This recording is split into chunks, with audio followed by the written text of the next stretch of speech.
Hello, hello, hello. Welcome to Royal Sussex Live. Welcome, one and all. Thank you so much for being here.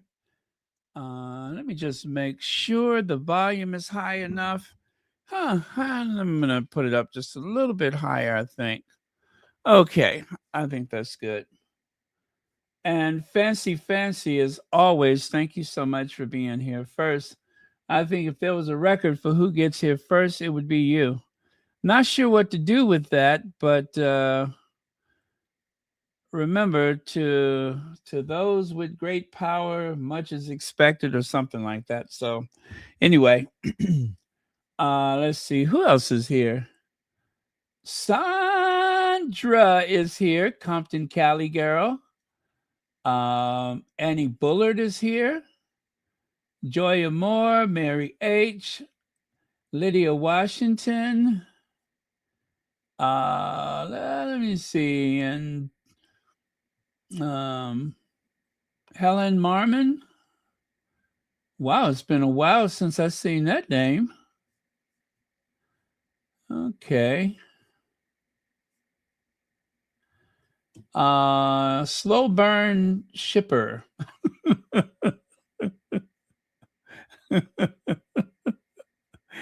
Okay, you say so. Joan Garcia. Slow burn shipper. I like that. Okay. Well, anyway, let's get on with it. I think I have plenty to cover. So let's do it. I kind of feel like I'm missing something. Like, this seems like one of those nights where the Sussexes would be out somewhere. And I keep checking, but I don't see anything. But yeah, this just seems like Harry and Meghan would be out somewhere. Do you guys know of anything, or is this just wishful thinking? Uh hmm. I'm just taking a glance, taking one more glance before I get started. I just feel like they ought to be out doing something.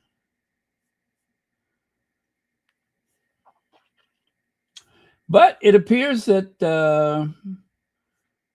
there's nothing going on tonight. That's too bad. I like to see the occasional outing with the Sussexes. Huh. You know what, guys? If I didn't know better, I would think David Beckham has had some work done. I think his cheeks are kind of puffy. You know what I mean? Um, there's this one cosmetic doctor, and he said that some of the men in Hollywood or wherever they reside, some of the men are getting some adjustments done to their face. And because these doctors usually focus on the feminine face, that they are making the men look a little bit too girly, if you know what I mean. Like, think of what's his name? What's that actor? Oh gosh, I can't remember his name. Um, anyway, you know, the actor with the dark hair. Um, oh boy, what is his name? Anyway, they, you know, his face is kind of weird now. His cheeks are too big, and I think that's what's happening with David Beckham. He's getting the those his cheeks are like too pumped up or something like that. So yeah, and he's not a bad looking guy. He should just age gracefully. Yeah, and that cat woman lady, the one that Wildenstein, the one that got that huge money from the divorce. Nobody should turn into that. And it's interesting that she went all those years claiming that she had nothing done. But yeah, they need to pull back on that. But yeah, some of those actors are getting too much done, and they are starting to look. Oh, Wayne Newton, yeah. Oh gosh, what is the name of that actor? Uh, he's got dark hair, and for some reason, I can't remember any of his movies. Was he in the Weekend at Bernie's? Is that where we know him from?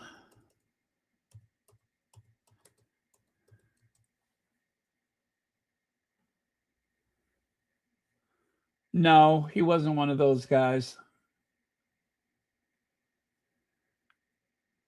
Oh well, that's gonna bother me until I can remember his name. Um, oh well, and I can see his face, but I just can't remember his name.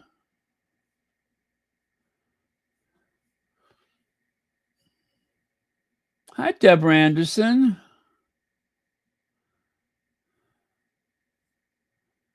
Uh, oh, well, okay, let me stop. I'll be at this all day trying to remember his name. To all the deranged Harry and Meghan haters, your obsession says more about you than it ever will about them. Get a life, get a hobby, get therapy, less hate, more class. God save your soul. One of the squatties created this meme, and I love that. Obviously, it is an AI image, but I have decided that I have to just Mickey Rourke. Yes, he's one of them, but no, that's not the one. Oh gosh, he's like the most extreme version of it, isn't he? No, the actor, he was in some movie where he took that pill and it made him real smart. It like raised his IQ. He was using both sides of his brain. I'm going to be so embarrassed when somebody just says what his name is. But and I'm trying to think, who was he dating? I don't think he dated anyone from Hollywood. But he's got dark hair. Oh, and he played that Jewish character, and for some reason they gave him this prosthetic nose, which was so distracting because it wasn't necessary. Remember that? And the family was trying to defend him. Not Jim Carrey, but he looks a mess too. Oh gosh, what is his name? Mm. Anyway, he played a composer, I think. And they gave him a prosthetic nose for some reason, I guess to make him look more ethnic or whatever. But it turns out that it was just a huge distraction. Bradley Cooper, that's who it is. Bradley Cooper. He looks horrible. Bradley Cooper. Now, do you see why I couldn't remember that name? He looks horrible.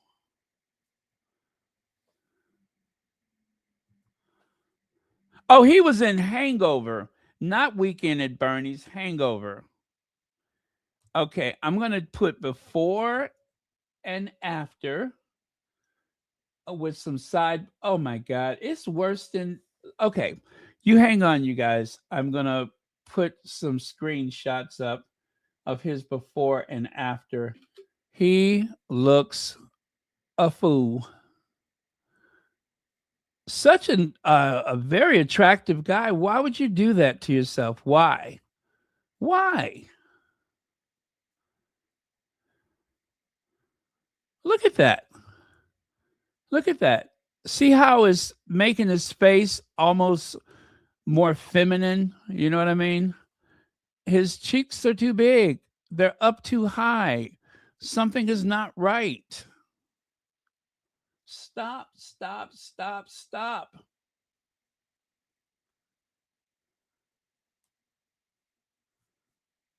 I don't like it. I don't like it. He looks weird.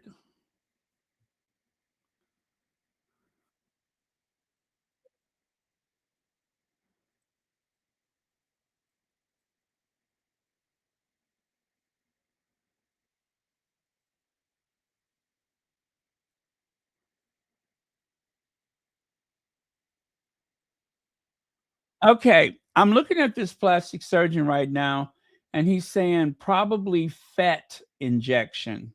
Now, to be fair to Bradley Cooper, this unusual swelling may go down over time, and he may start to look, refreshed and not so puffy.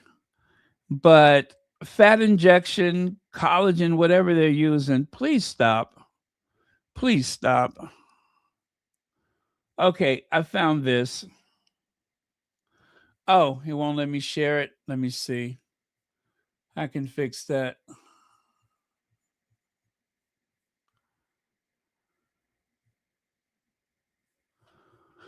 Okay, one more, and then we'll get on to some other things.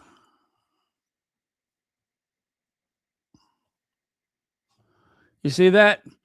Now, this is all alleged. We don't know for certain what he's had done, but it may have been some Botox, laser resurfacing, filler, deep plane facelift, blepharoplasty, eyelid surgery. I saw the same thing just before Bruce Jenner turned into Caitlyn Jenner. So if I see him with a pair of knockers, you know what time it is, right? If he emerges from the car with a pair of knockers, having successfully rear ended someone, then you know that he is transitioning. But again, just kidding. He is not transitioning. It is only alleged that he's had some work done, but yeah, he's got a little bit too much apple to his cheek. Those chiseled features that he once had is gone, you know. Um Bradley Cooper, if you could hear me, stop, man, okay? Before you turn into Caitlyn. All right. Not that there's anything wrong with being Caitlyn.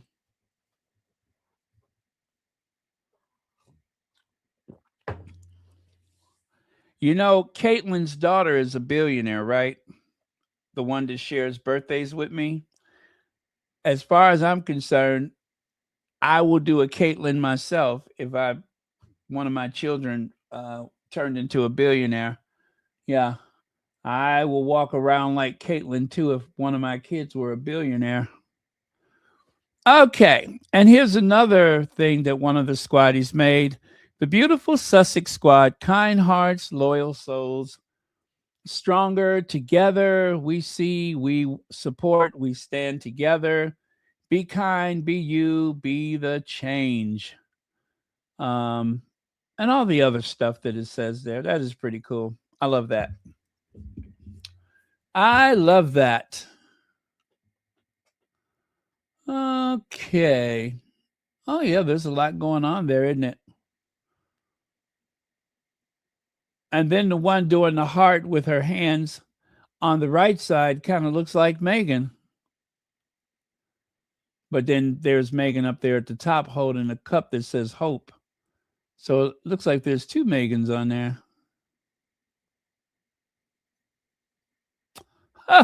Very good. I like it. Now, united by kindness, heart shining bright, standing together through day and night with laughter and hope, their spirits stay strong, spreading compassion wherever they belong. Through every season, come what may, they lift each other up along the way. Now, there was a name that goes with that, and somehow I forgot to include it with the poem that I just shared. So I do apologize if you're watching and you don't see your name there. I do apologize. Somehow I misplaced it.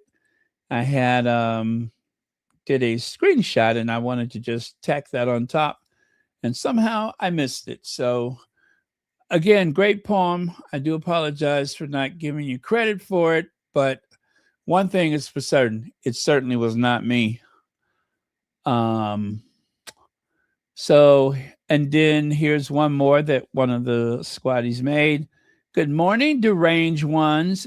What can we do today to piss you off? Huh?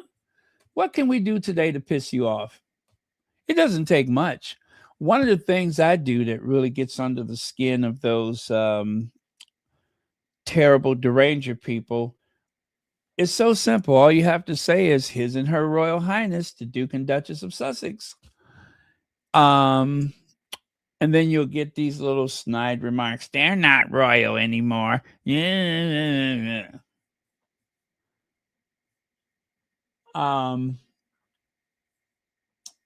That title is Harry's birthright. Prince Harry is practically his first name. So whatever you say, whatever you're feeling, there's no way you're going to take that away from him. No way. And if you try to take the Sussex, then we'll have to start referring to Meghan as the princess instead of the Duchess. So try me, try me, try me. You big fat apple. Try me. You're beautiful. Full stop. You're beautiful.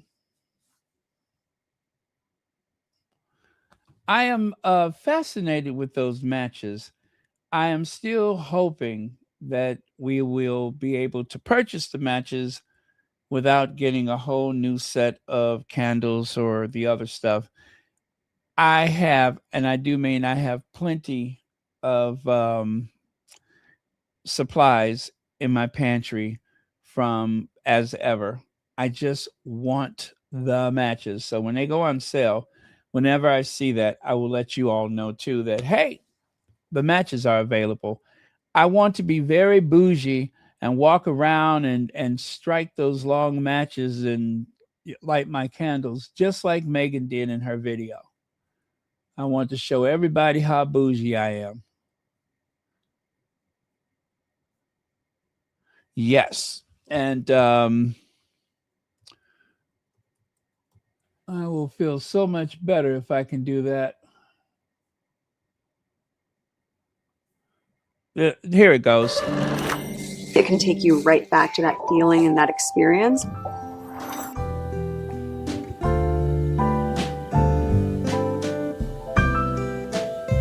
See, I want to sit around like that and sip tea.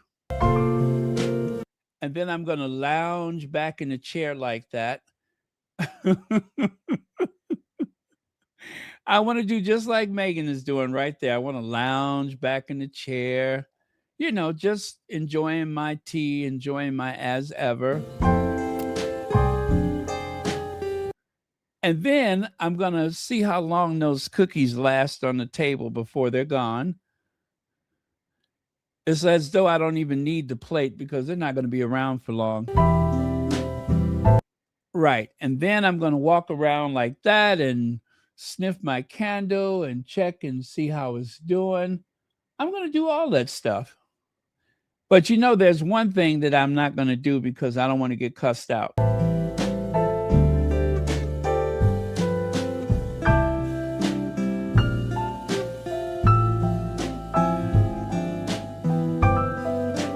That's it right there. Per health department is probably not a good idea. Per fire code, per getting cussed out is probably not a good idea for me to jump my old dimpled behind up on the counter like that, especially without reinforcing it first. You know what I mean? Yeah, it's only cute when Meghan does it, but could you imagine something like me sitting in the corner of the kitchen with my hand on my neck like that, looking out the window like, oh, I am just so glad to have my tea and candles. Yeah, I don't think I can pull that off. Yeah, I don't think I could pull that off. Anyway, But all the rest of the stuff, I am here for it. That experience.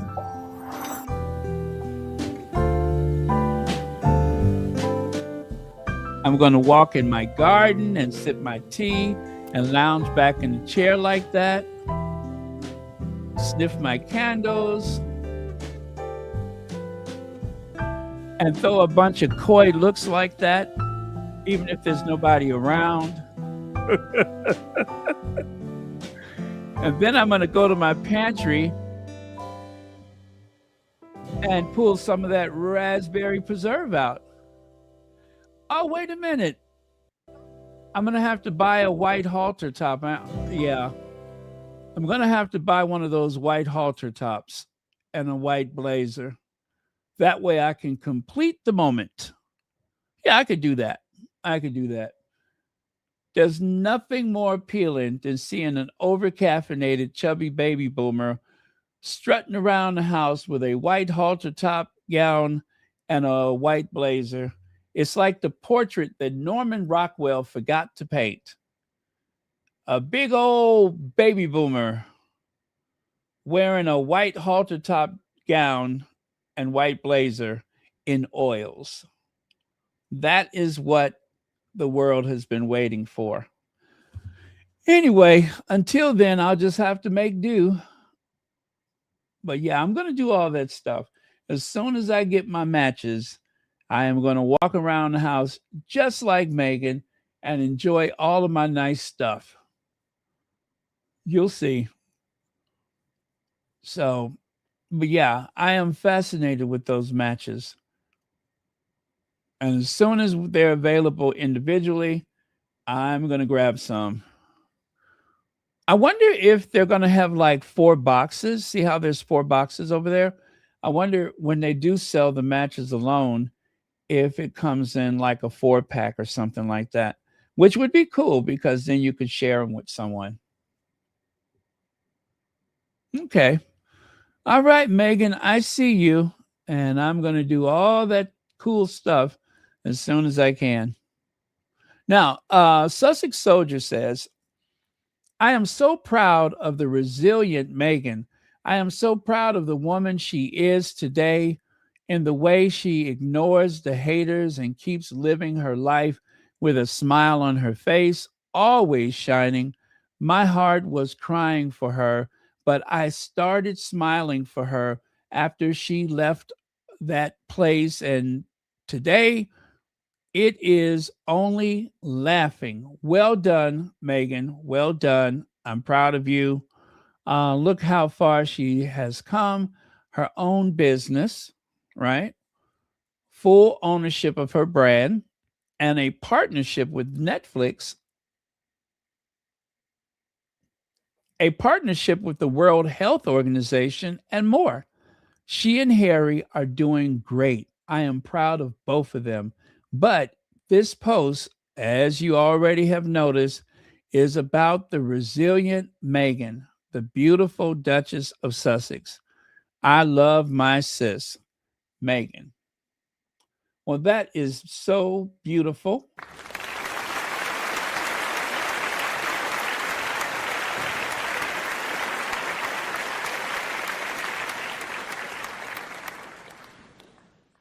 And I am in full agreement. There is plenty to be proud of. Now, take a look here. They're still crying about how Prince Harry alone needs to resign from African parks. Nobody else, just Prince Harry.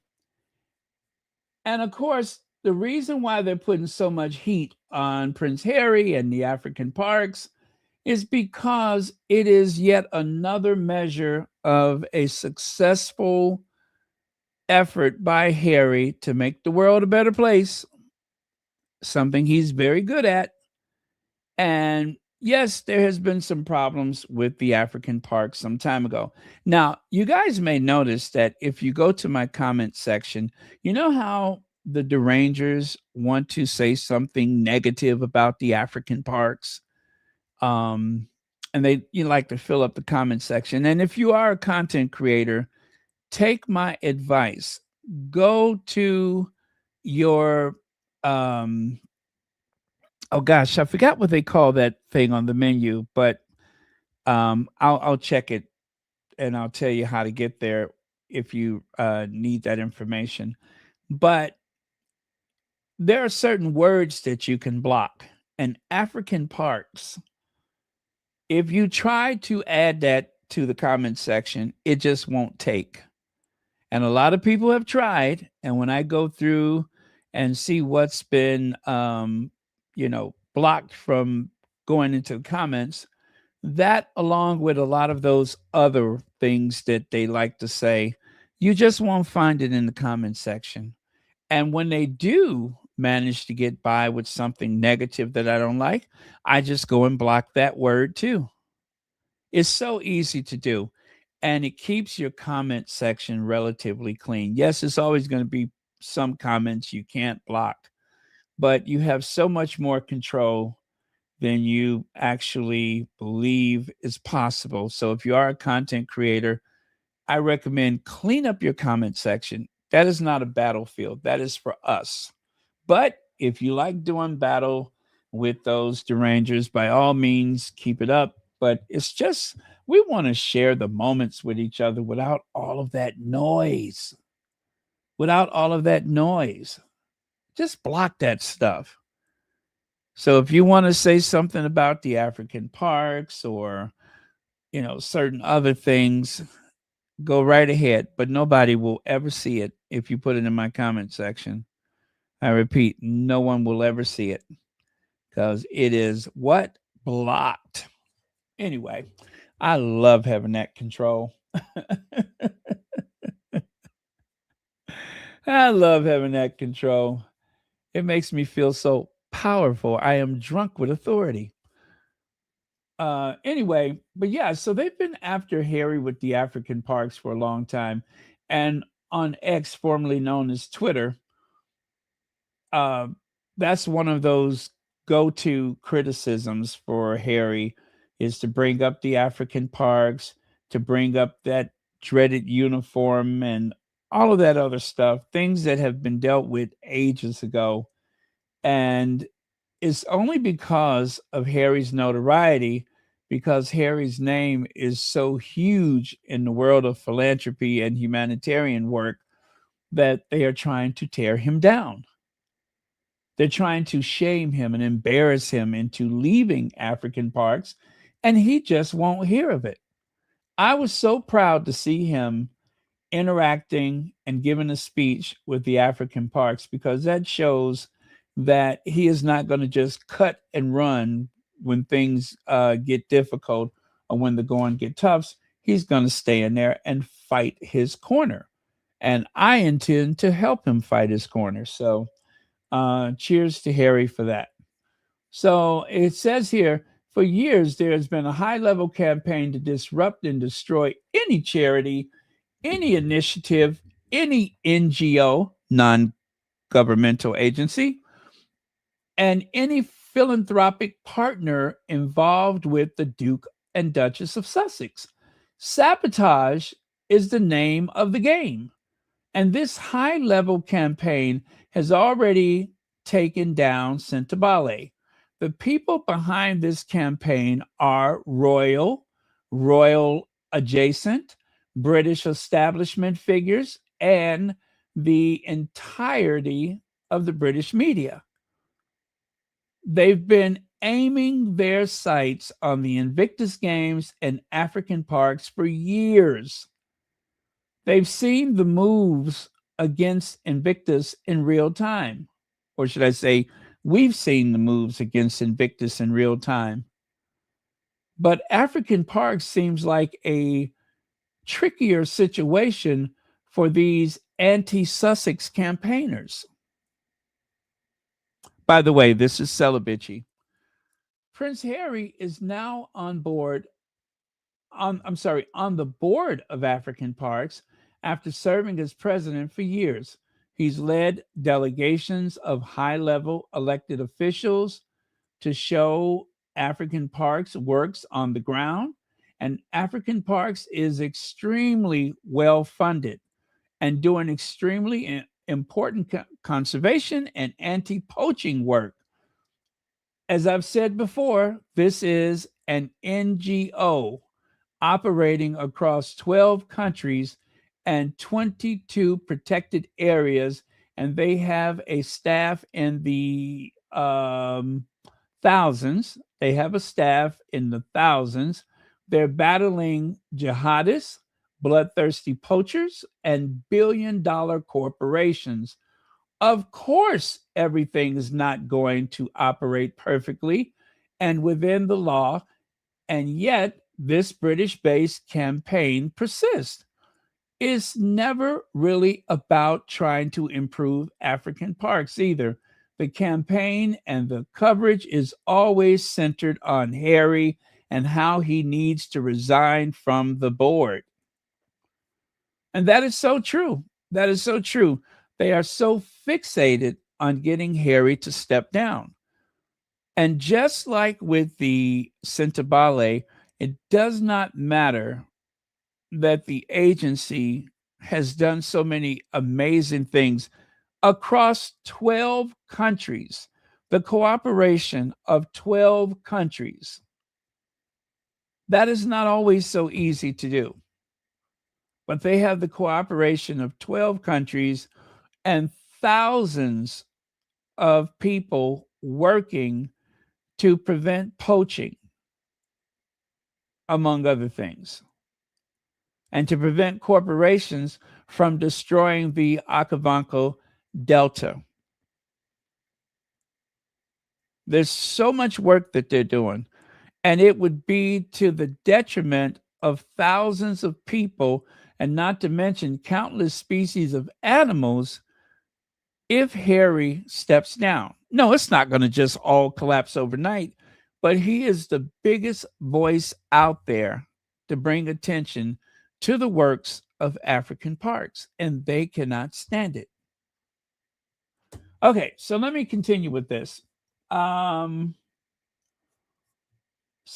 goes on to say, it sounds like they're mad that Prince Harry was recently in Arizona for the African Parks event, which was attended by NBA player and Olympian Devin Booker and Walmart heir and Common Malak. Notice that these people yelling and screaming about African parks only want Harry to resign. None of these people can name anyone else with African parks, nor are they calling for anyone else's resignation.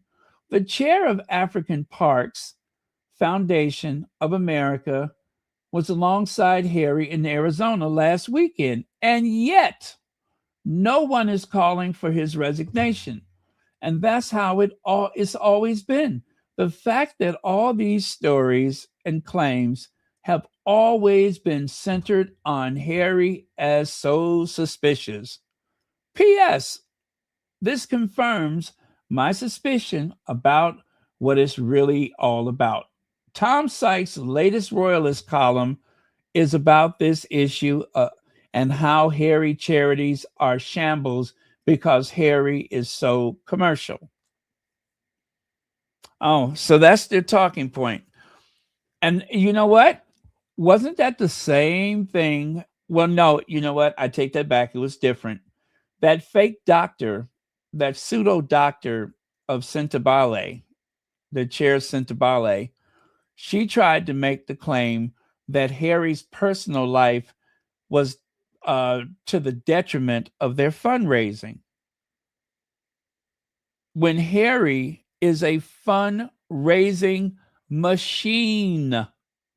Harry is a fundraising machine. And if you pair him up with the Duchess of Sussex, as we can recall, when they, what was that thing they did during the pandemic?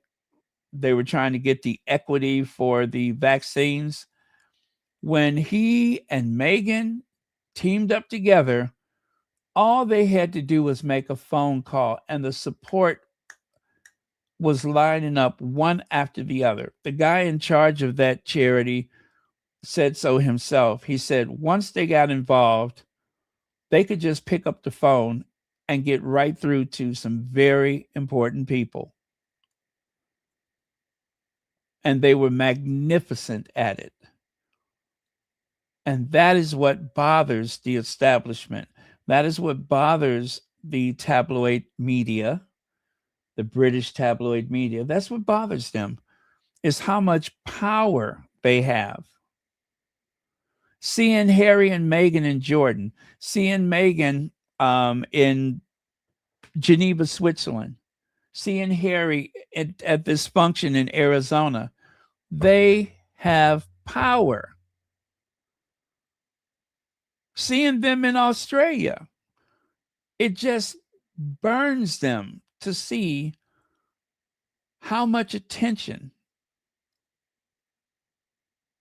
is headed their way whenever they show up. And one of my favorite flexes for Harry was when he went to New York in September of 2024, when he went to New York and he went to the United Nations. And while he was there, he did stuff, I believe it was African Parks, the Clinton Global Initiative. Oh gosh, was it something for Centabale? I believe it was. And and it was something. It was the Parents Network. I think it was like 8 different things that he did within like 32 hours, 48 hours, whatever it was. And he just went from room to room, group after group after group, and dealt with all these people, and then went over to the UK. And I think he made like, what was it, $1 million donation, $2 million, whatever it was. I mean, this was extraordinary. The ease in which he was able to maneuver within all of these groups and agencies and foundations,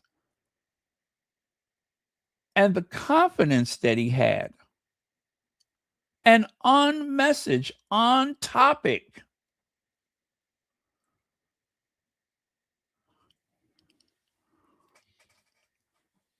The only competition he has is with himself when it comes to that family.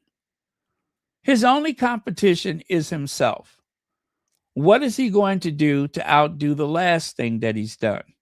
Now, I don't want to take anything away from his pops, because Charles has honed his skills over the whole 70 years he was the Prince of Wales. So I don't want to take any credit from him. He is also very credible in international circles. But he was always going to be king. So, of course, he's going to have more people that listen to him.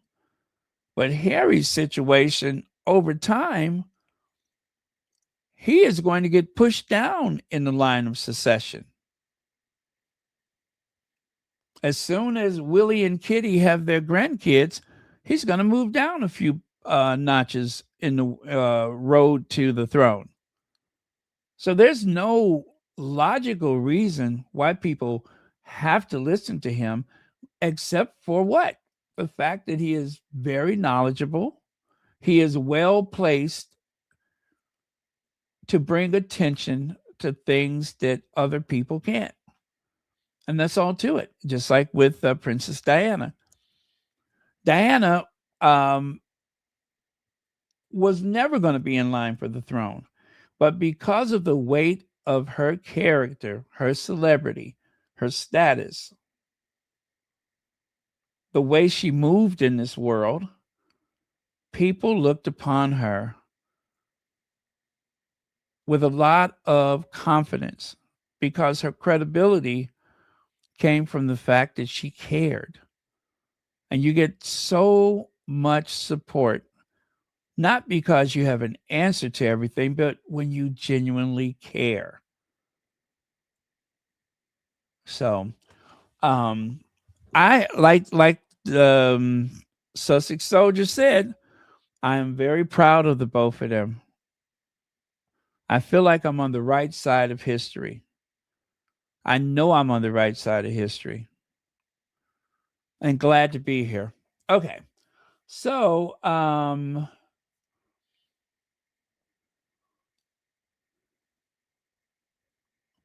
you know what? There's more to the article from Celibacy. There was an article in the Sun, which I'm not even going to share that because I'm just not interested.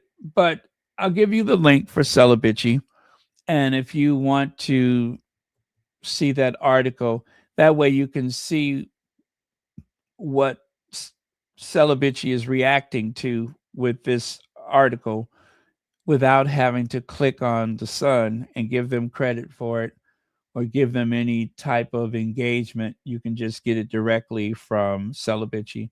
So there's the link, and I'm gonna pin that to the messages there, and then you can check out the gray area in the middle of the article where it's taken directly from the Sun, the Daily Sun.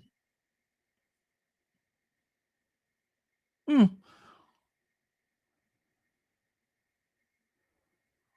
Okay. But yeah, you can see all of their ridiculous assertions as to why Harry is not the right one to be involved with this NGO. All right, we're going to move on to something else. You guys, I didn't even know that I was going to see this. I just kind of found it. That is George Lucas and Melanie Hobson, husband and wife. Unfortunately, Chicago lost out on a bid to build the George Lucas Museum right there by Soldier Field along the lakeshore of Chicago. We have a group called the Friends of the Park. And the Friends of the Park does everything possible to maintain the city charter or the city law or whatever it is that mandates an open and free lakeshore. So there's about 14 miles of Chicago's lakeshore where there is no private construction. I believe it's about 14 miles. If you go further north, there are areas that weren't Chicago until they were annexed into the city. If you go further south in Chicago, you'll find that there are areas that are built up by the lake because at the time it was not Chicago. Chicago began to annex suburbs at the same time New York was annexing those boroughs like the Bronx and Brooklyn and such. So that is one of the reasons why Chicago geographically is about 238 square miles. It's because so much of the city was annexed from suburban communities, right? But in the older part of the city, there is open and free access to the lake. And it has been like that for probably 150 years, right? And so, to make sure that it stays that way, this group called the Friends of the Park have successfully sued the city of Chicago time and time again to maintain parkland on the lakeshore. So, we didn't have a big dig project like Boston to reclaim the waterfront. It was never claimed in the first place. Um, but there are exceptions, like the museums, the Soldier Field, the Shed Aquarium, the Field Museum, and yeah, there's a few places where there are solid structures along the lakeshore. But when George Lucas wanted to build that museum, they had a fit. And what's so ridiculous is that where he wanted to build it is a parking lot. He was literally going to build on what is now a parking lot. But they said no. They went to the state Supreme Court, and the Supreme Court upheld the law, no private construction on the lakeshore. So there you go. So that museum, I believe, is in Los Angeles. So we really lost a huge opportunity when we lost that museum. Melanie Hobson is from Chicago. They have a huge penthouse apartment near the water tower downtown in Chicago. So they have roots in the city, and they wanted to bless Chicago with his art collection, and I guess her art collection. I'm sure she has pieces as well. So I just hate the thought of it. Hey, Anastasia.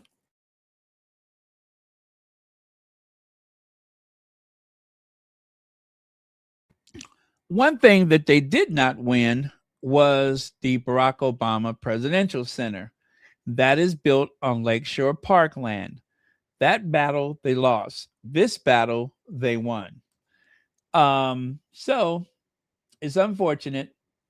We already have one of the finest art museums in the world. We could have had another one, but no, the Friends of the Park stepped in and we lost it. Now, that's what I have to say about the museum itself. This person whose name I covered up, is that the N word on the painting? Let me guess. It's supposed to be deconstruct and analyze the human condition or garbage like that. Oh my God. This is what I'm talking about, you guys.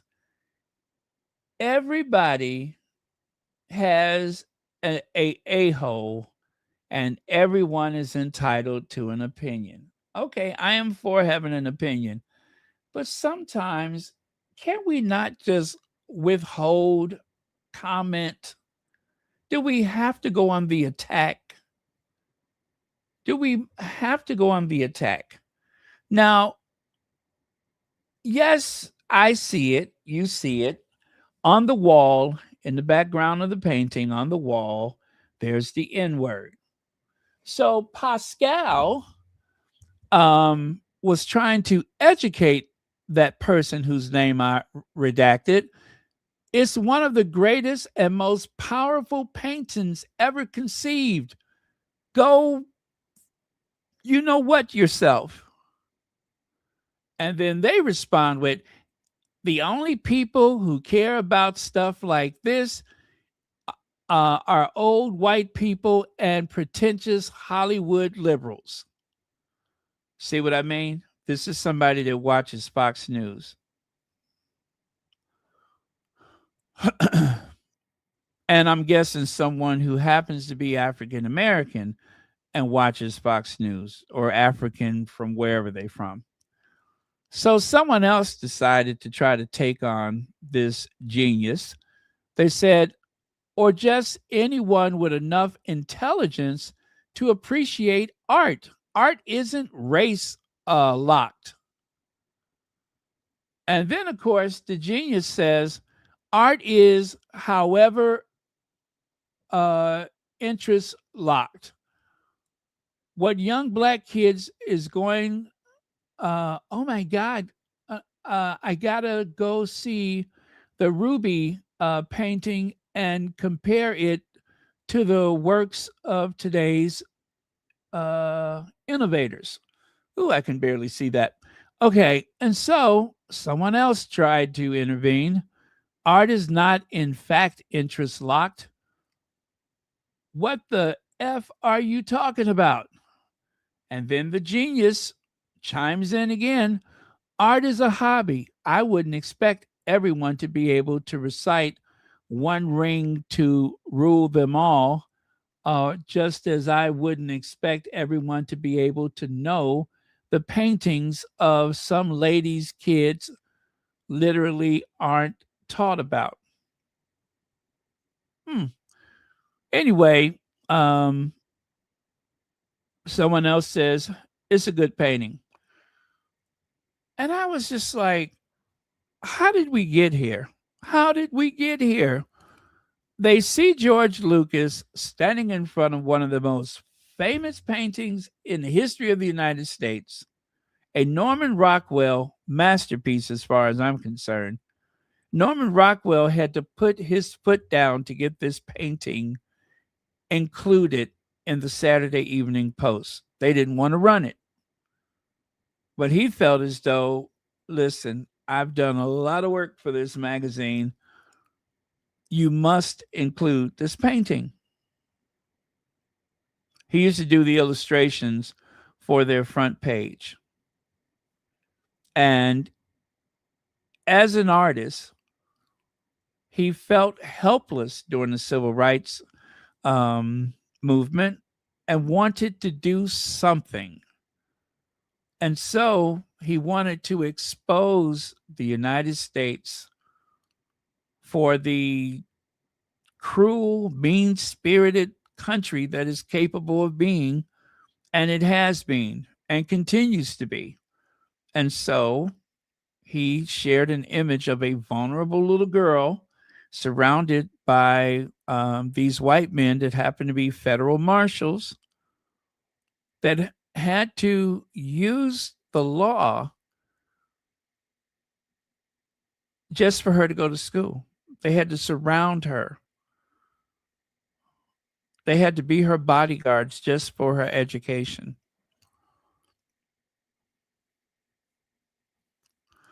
So I decided to try to help. The problem with all live, we all live with is, and when that's the name of the painting, the problem we all live with is a 1964 painting by Norman Rockwell that is considered an iconic image of the civil rights movement in the United States. It depicts Ruby Bridges, a 6-year-old African American girl on her way to William Frantz Elementary School, an all-white public school, which, by the way, people in the Black community pay their income tax, pay their property tax, pay all the other taxes everybody else do, and sometimes had the most inferior, underfunded schoolhouses, or they had to go miles past the school that was predominantly white. In case you don't understand why this was happening, is because Black schools were usually out of the way,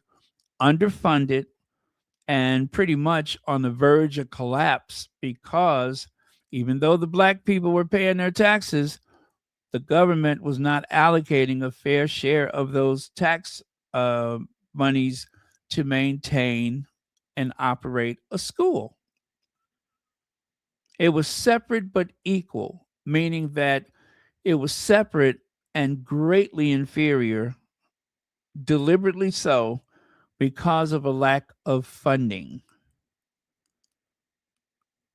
That's the important thing. It's not that we're asking for this or asking for that. We're demanding it because we pay our taxes too. We pay our taxes too.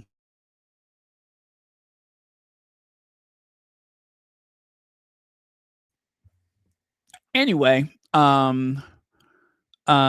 me see, where did I leave off? On November the 14th, 1960, during the New Orleans school desegregation crisis, because of threats of violence against her, a 6-year-old girl, because of threats of violence against her, she is escorted by 4 deputy U.S. Marshals. The painting is framed so that the marshals' heads are cropped at the shoulders, making Bridges the only person fully visible. On the wall behind her are written the racial slur, the N-word, of course, and the letters KKK. A smashed and splattered tomato thrown against the wall is also visible. The white protesters are not visible, as the viewer is looking at the scene from their point of view. Like I said, it is a very powerful painting. And there you can see the painting in its entirety on the right side. And on the left side is the actual image of Ruby Bridges as she was exiting the schoolhouse, flanked by 4 federal marshals. And it's also important to note, even though at the time the United States had a Republican president, Dwight D. Eisenhower, um, Eisenhower realized the importance of enforcing the Supreme Court, which is the final law of the land.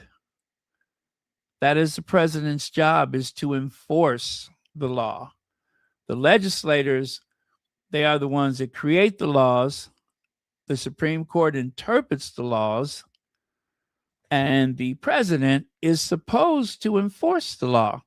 Now, I have a feeling that if we had the same type of Republican president today, back in the 1950s, this would have never happened. It would have never happened. There would have been no federal marshals to escort her. They just wouldn't do it at the direction of the so-called president of the United States. But because Eisenhower realized that following the letter of the law was more important than his personal feelings about education, he took the high road.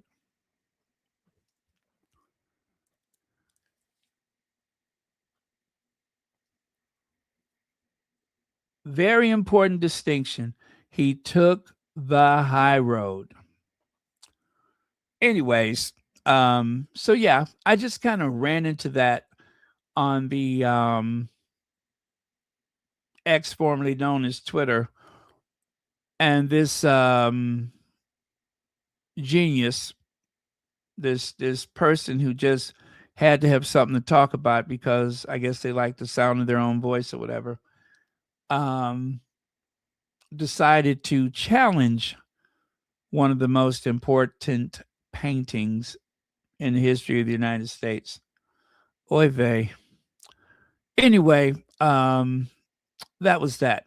Now, here's some good news. Jay Shetty signs deal with Netflix and Spotify for hit podcast On Purpose. The 38-year-old motivational speaker and internet personality podcast episode will start appearing on the platform on July 13th. Very cool.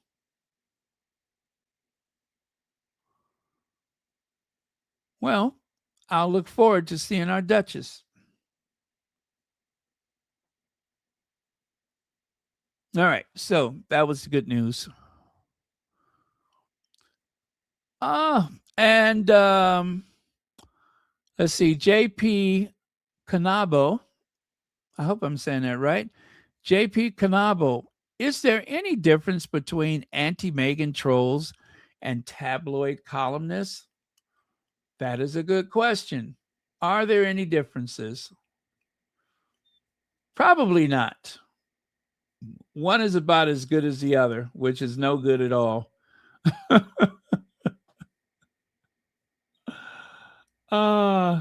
Okay.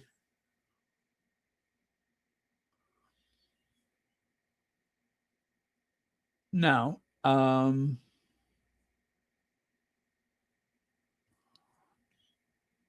right, there we go. All right, so it says here, and by the way, you guys, I'm going to put the link for this in the chat because, as you know, I like to support these independent journalists that are writing these articles that certainly are not just being supportive of the Sussexes. That's not the point. They are fair and balanced.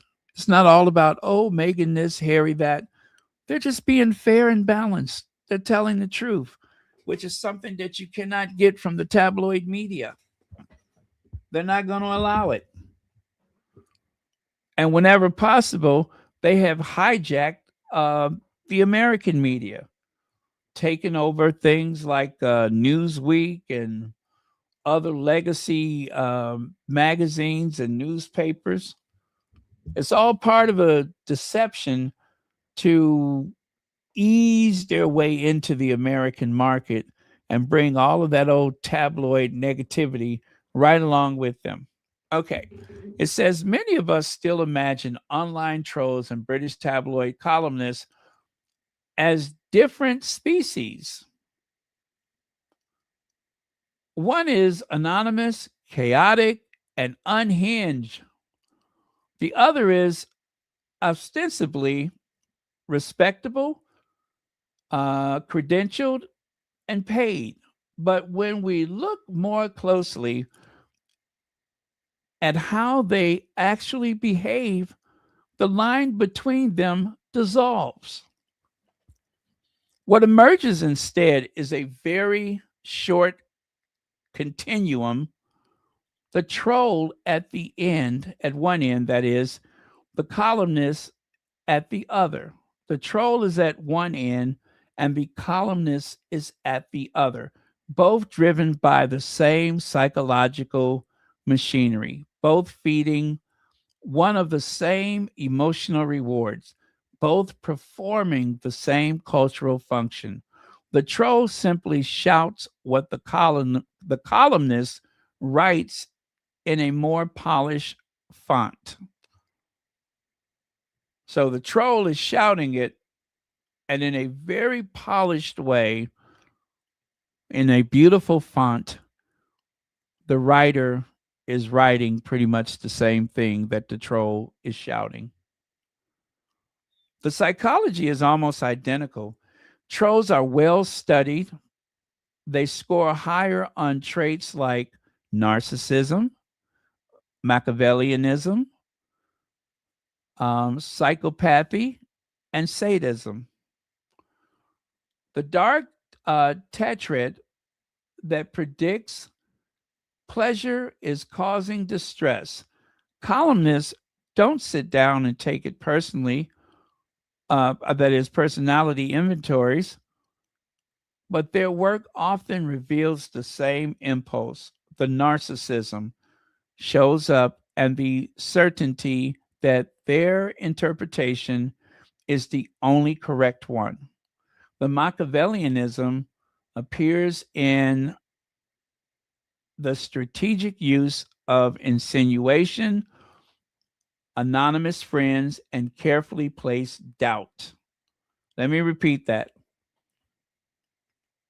The strategic use of insinuation, anonymous friends, and carefully placed doubt. The psychopathy is uh, visible in the lack of empathy for the subject, the willingness to distort a stranger's life for clicks, and the sadism, the quiet enjoyment of the pylon, is simply more elegantly phrased.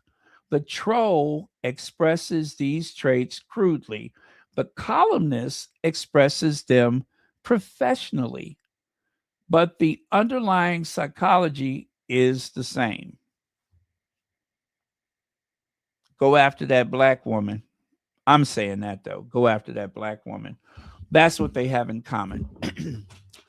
I just added that myself. Now, it continues. Both groups rely on negative framing as their default mode. Once they decide the Duchess of Sussex is bad, every action becomes evidence. A smile becomes a smirk, a charity visit becomes a PR stunt, even a recipe becomes a provocation. This is confirmation bias at work. The conclusion is fixed and the interpretation is retrofitted. The trolls do this with rage. The columnists do this with analysis, but both are engaged in the same cognitive trick, protecting their worldview by distorting Meghan's. Protecting their worldview by distorting Meghan's. They're also fueled by the same reward system. Trolls get a dopamine hit from likes replies, and group validation. Columnists get clicks, shares, and editorial approval. Both are trapped in the same loop. Cruelty leads the attention, attention leads to validation, validation leads to more cruelty. Neither group softens because kindness doesn't pay, nuance doesn't trend, empathy doesn't sell.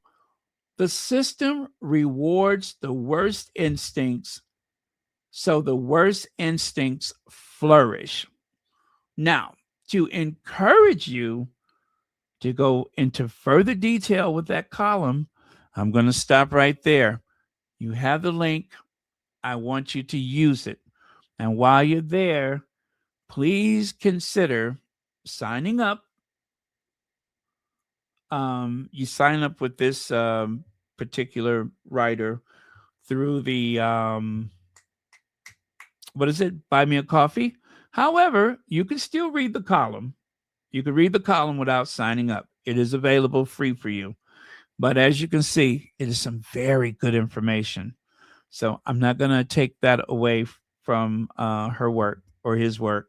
I don't know which is which, but it is a great column. And again, I have provided the link. Please do use it. It was just getting good, wasn't it? Please do use it. Even that right there, even if we don't go any further, you see the point that's being made. That they're the flip side of the same coin. They're opposite sides of the same coin. They are both getting that rush from going after Meghan. See how great the writing is here?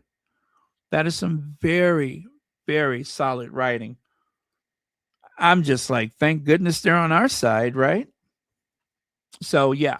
Again, the link is there. Make sure you use it. You see where it says buy me a coffee?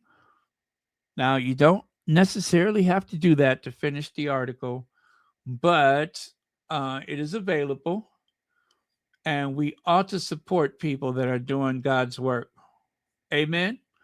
Amen. Hey, Legs, I didn't know you were here.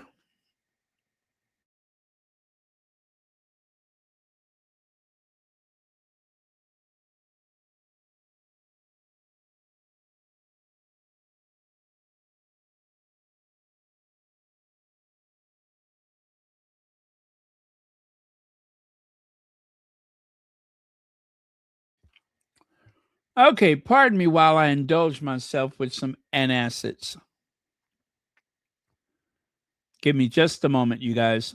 Take you right back to that feeling and that experience.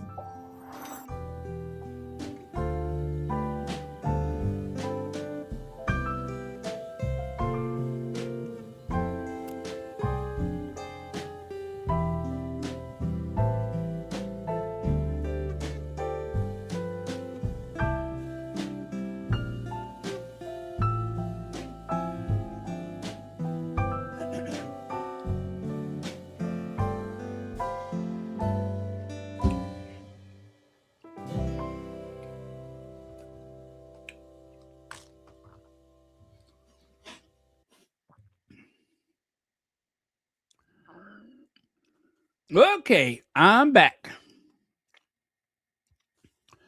Okay, why the palace and the press need Harry to be miserable. Once again, J.P. Canabo. You know, I usually lean heavily on what's that girl's name? Feminagra. Well, today it is all about JP.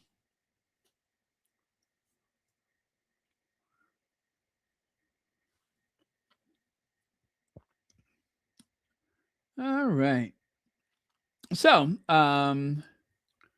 let me find that article. Again, I'm only going to share a portion of it with you, and then I'm going to give you the link because I really do want you guys to frequent some of these independent writers. So important.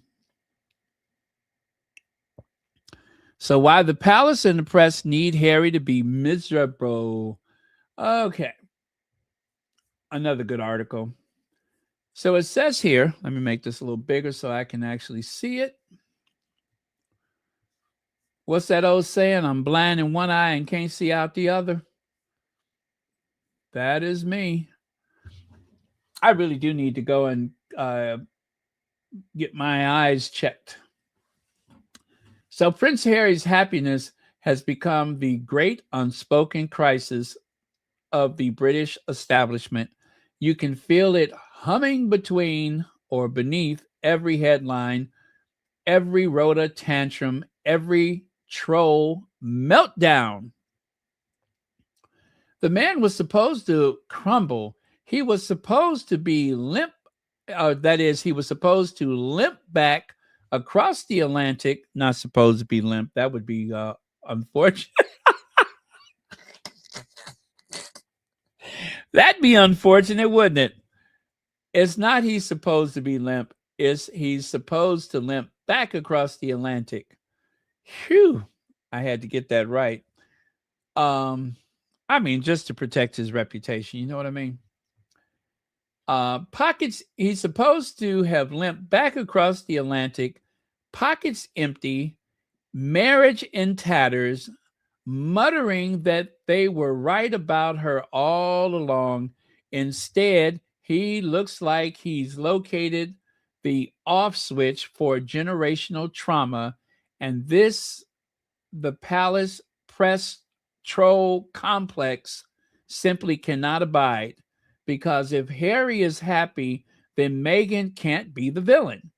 And if Meghan isn't the villain, well, then the entire 6-year hate campaign collapses under the weight of its own racism. Whoa, that is powerful, you guys. Now, that's what I call some solid writing. Did you hear all that? That is solid. Very talented. This is why I say I want you guys to make sure you support these people, Jay Knoble and, of course, Feminagra. Very talented. And there's some other people on Substack that are very talented. So nowhere is the panic more visible than the British press, which spent the better part of 2 decades building an entire commercial ecosystem around Harry's misery. A happy Harry is commercially useless. He doesn't fit any of the prepackaged characters they've spent years selling. Harry, the damaged boy, Harry, the reckless man, Harry, the hostage husband, Harry, the runaway prince. A stable, grounded, fulfilled Harry isn't as clickable. A stable, grounded, fulfilled Harry just isn't clickable. A man who loves his wife and children isn't profitable. A man who sets boundaries isn't exploitable. Misery is far more monetizable than happiness, and is so. And the tabloids cling to the fantasy of his suffering with the desperation of a gambler's insisting the next spin will save him, even as the evidence keeps rolling in that the house is, in this case, the literal house in Montecito, has already won. As they always say in gambling, the house always wins, right? Well, in this case, the house being stately, palatial, picturesque, opulent Sussex Manor, that particular house has already won, and they just can't accept it. They will not accept it. The palace press troll complex needs Harry to be miserable to justify their hatred of Meghan. A thriving Harry is a plot hole and size of Windsor Great Park. It is a plot hole the size of Windsor great park, you can practically hear the gears grinding in the tabloids' collective brains as they try to reconcile the man they insist is lost. Only the lonely and regrettable everything with one who keeps turning up in public looking downright fulfilled. It is not that they don't see it, it's that they can't afford to acknowledge it. A happy Harry is a rebuke to the monarchy that failed him, to the press that fed him, to the trolls who need him broken to make sense of their own bile.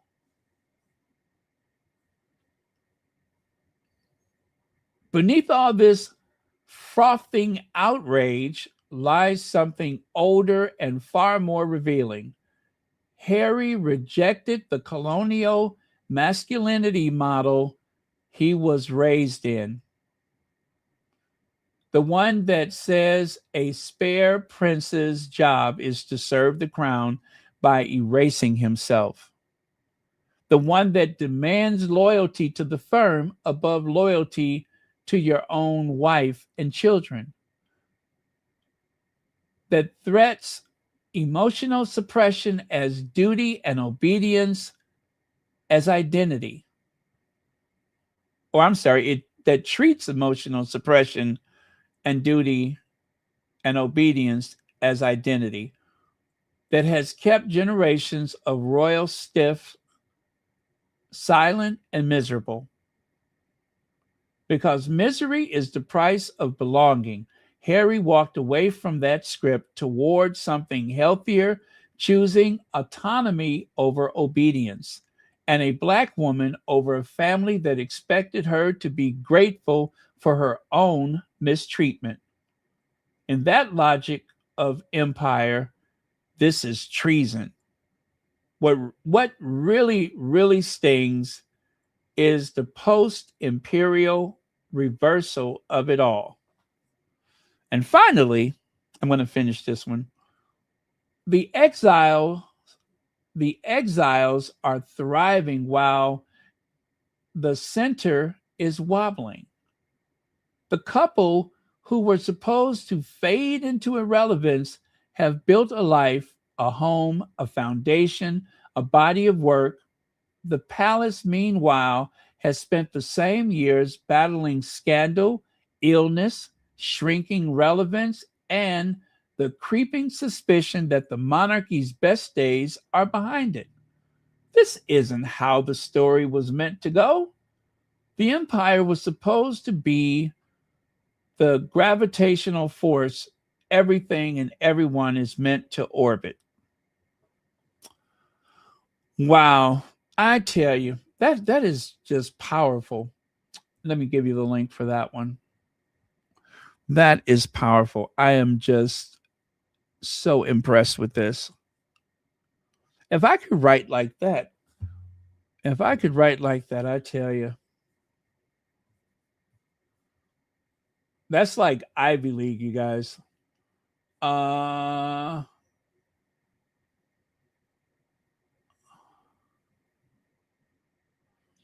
okay, so that's the link for that one. Now remember, you guys, please sign up for JP Kanobo. There's always great articles coming out almost every day. Really good stuff. I just wish more people were able to share this. As a matter of fact, you all can share it. You can share it. You have the link. Share it. I think it's important. Prudence Montague. How long has it been? Okay, he's much tougher than his father. How William became the most ruthless royal. The most ruthless royal. He's trying to be.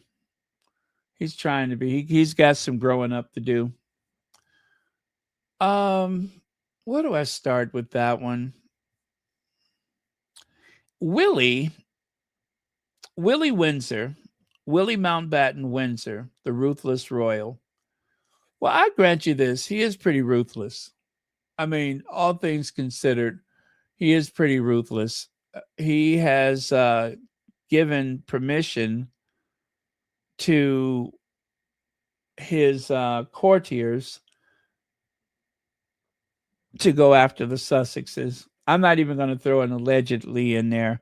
That's exactly what happened, as evident by the fact that, oh gosh, what's that guy's name? Jason Knopf actually was trying to help the Daily Mail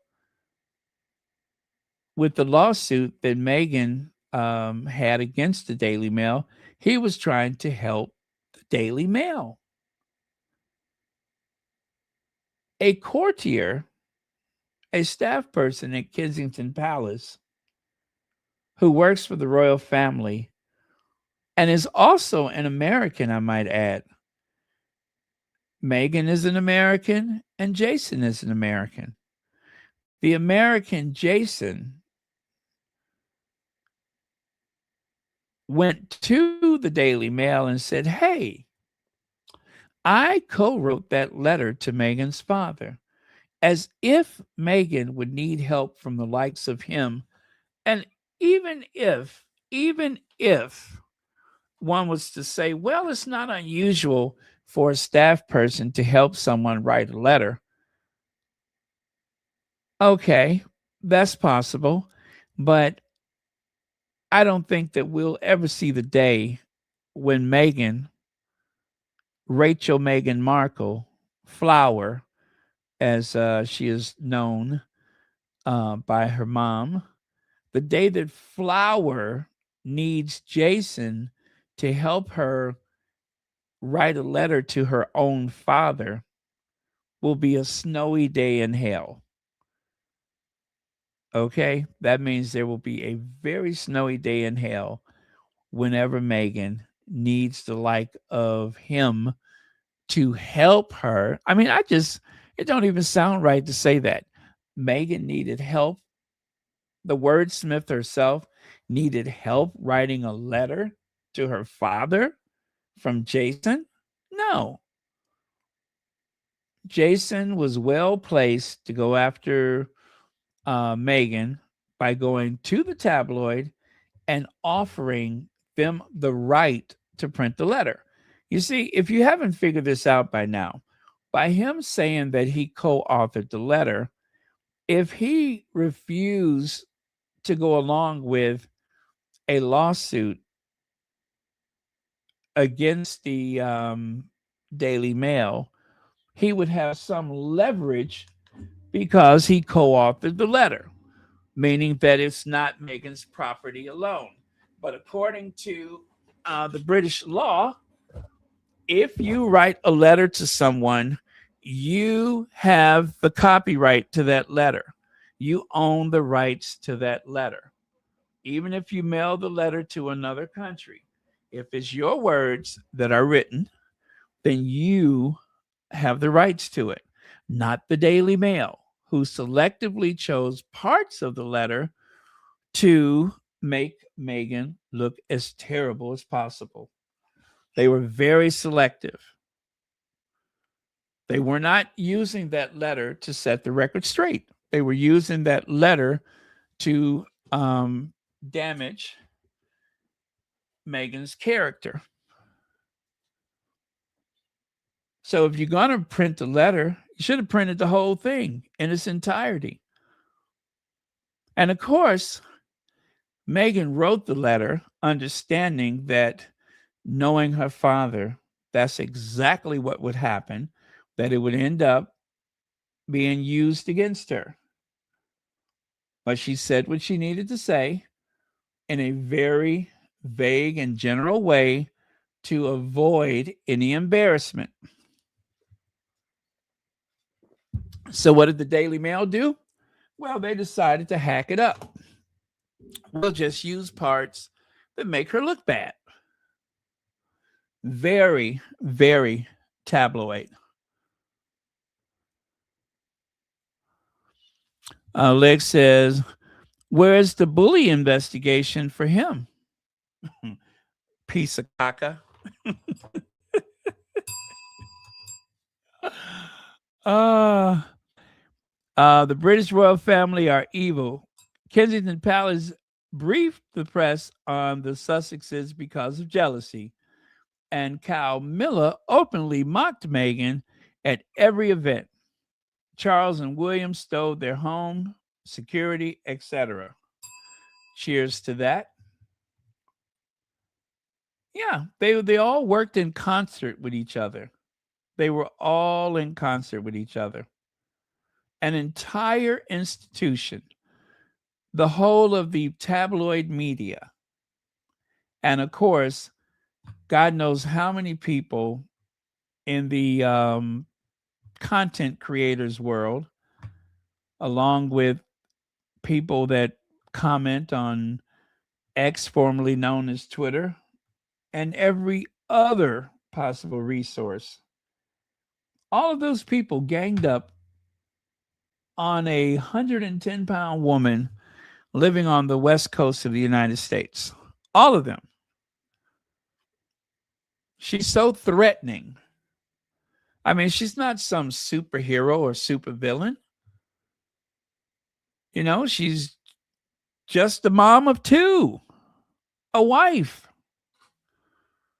a daughter, and so on. But yet, everything that goes wrong is somehow linked to Meghan. Somehow.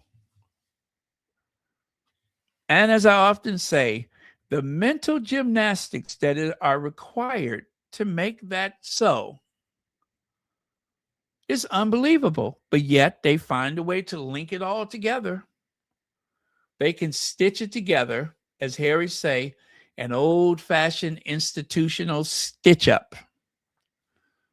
Oh, they didn't like that either, did they? Lex says Charles III, the supposed loving grandfather that tried to not to give the Archie and Lily prince titles, then tried to use them as blackmail, then held up their passports. Yes, thanks for the reminder.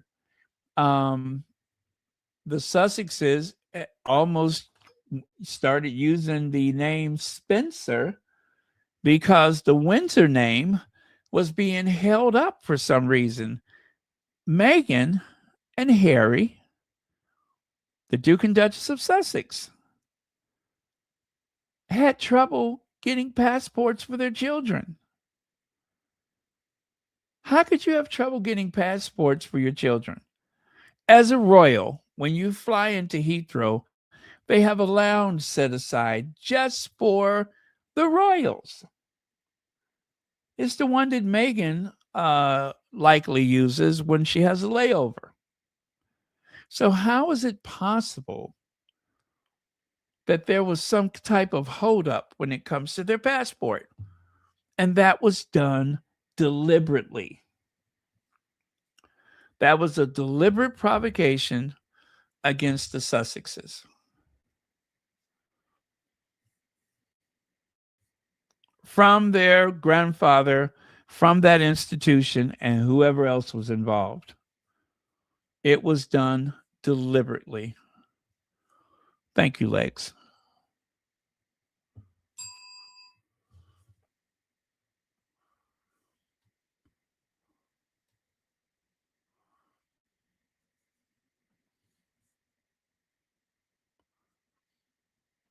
Okay, Prudent, what's going on? I see. Sorry, Prudent.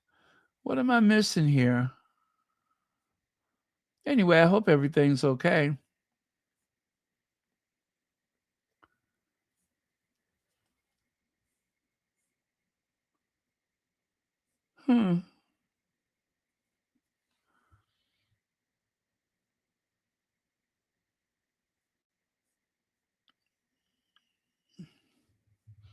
Yeah, I thought I saw Prudent earlier.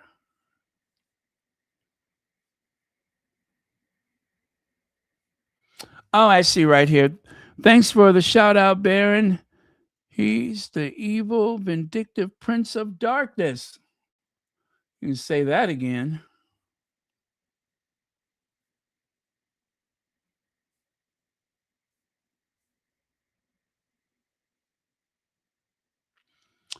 Yes, quite epic.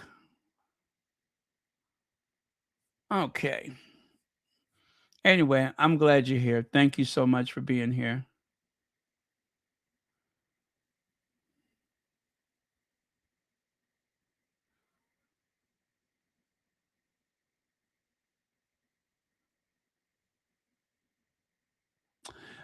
You know what?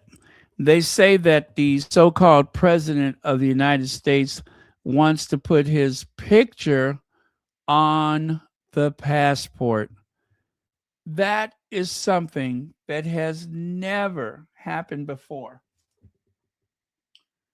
That the president wants to put his picture on the passport.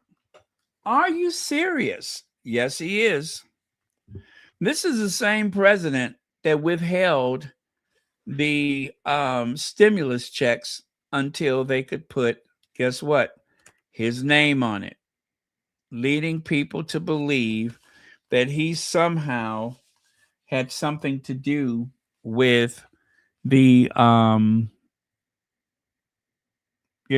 stimulus checks during the global pandemic, which is not true. He had nothing to do with it. As a matter of fact, he and the rest of the Republicans voted against it. But when Congress approved the checks, well, the checks were delayed a few days until they could put his name on it. Oh my God, when is this nightmare going to end? When is it going to end? Oh, I can't take it. Just hang in there, folks. Just hang in there. Um, it might be over with sooner rather than later. Oh. The Donald J. Trump and the John F. Kennedy Center for the Performing Arts. Ugh, barf, barf, barf. You guys just keep praying. Pray that the carnage will end soon. What an insult. What an insult. Let's see. John Garcia says those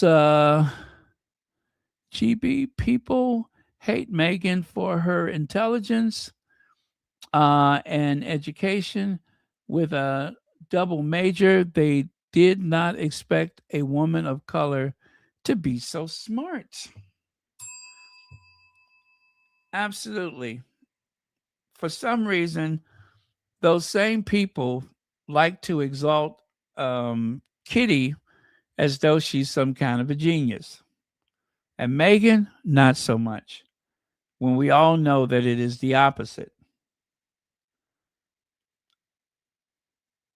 There was an article that I think the article is like 6 years old that declared Meghan as the best educated royal in the family, the best educated.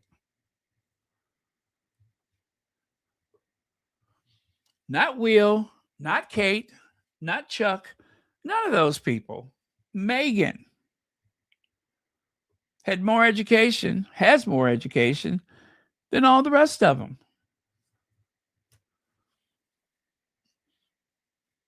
That goes against the grain. That goes against the grain. I'm pretty sure when they read that or when that was reported to the establishment, I'm pretty sure that the plotting continued. All they haven't done so far, I'm pretty sure there was a much more added to it. Anyway, thank you again for the super chat.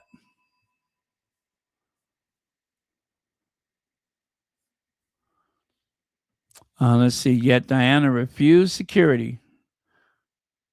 Yeah, that is the story that they told us, is that Diana refused security. And I'm pretty sure that most of us realize that since Diana died mysteriously in that tunnel in Paris without real explanation, they have gone out of their way. They've gone out of their way to try and explain away the unexplainable. Yep, absolutely. Like, I mean, there's just so many holes to that story, isn't it? There's so many holes to that story. Thank you so much, Legs. Now, um, Tough Willie. Tough Willie. Let me see. Where is that article? Willie is the tough one, they say. As if.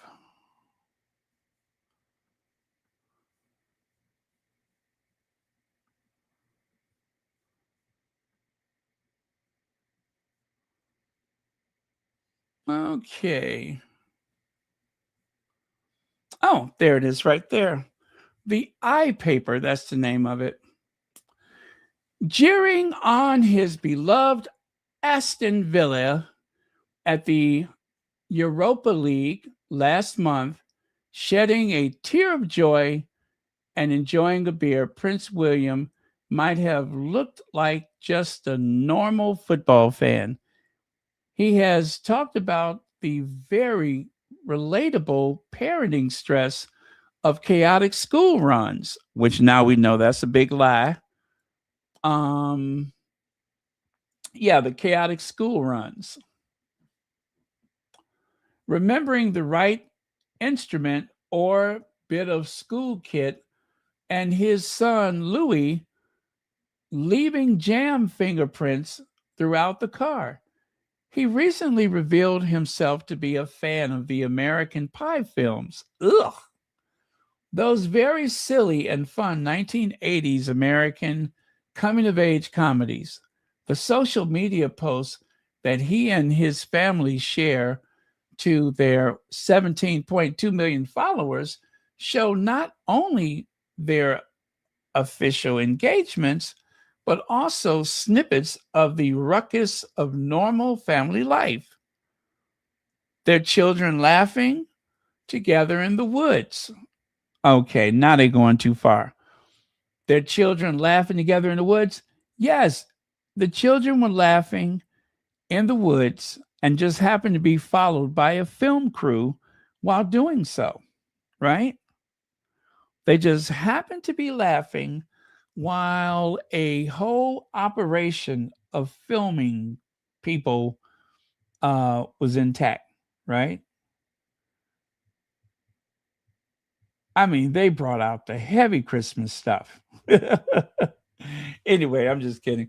The heir to the throne has always exuded normality and approached the broadcaster David Dimbleby has described as an ordinary Joe, yet beneath this, there lies something else.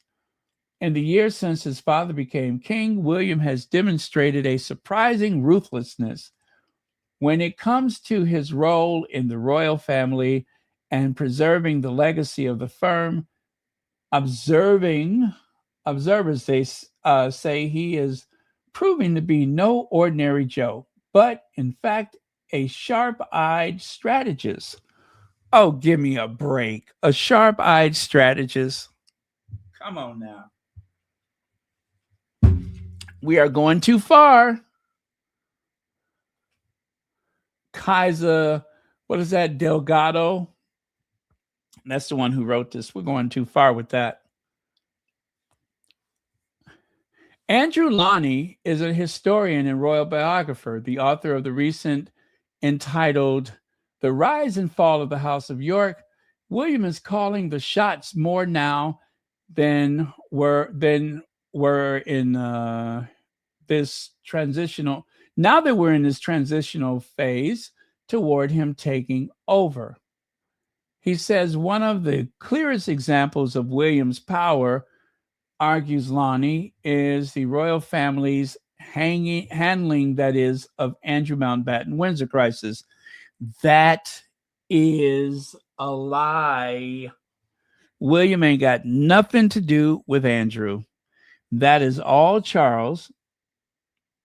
And if it was William, I would not admit it because it has been ridiculous. I don't think that they've done enough as often and as hard as they needed to do it to Andrew. Andrew is still being babied and coddled. Nothing has happened to Andrew. He has not lost his title. He still has his title. Um, he has not been kicked out of the family, and he still receives royal protection. He has not given up anything. The only thing that he has given up is his right to be in the public, which, of course, he can if he wants or chooses to, but it's just not advised for his sake.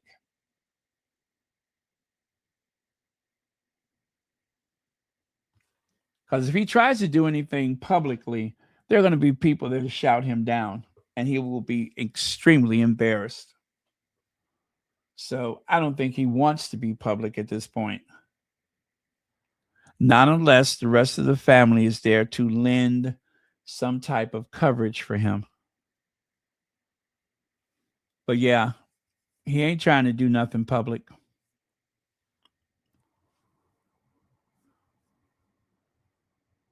He ain't that stupid. Anyway,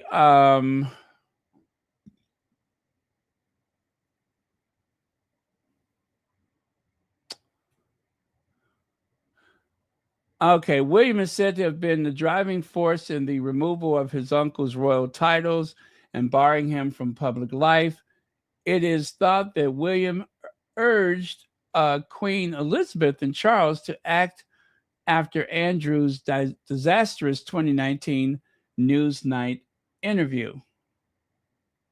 But Charles had been reluctant to remove his brother from the line of succession until shortly before his arrest in February this year.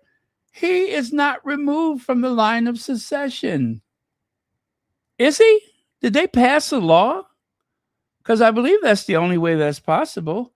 Has there been some law enacted that I don't know of that says he's not in the line of succession?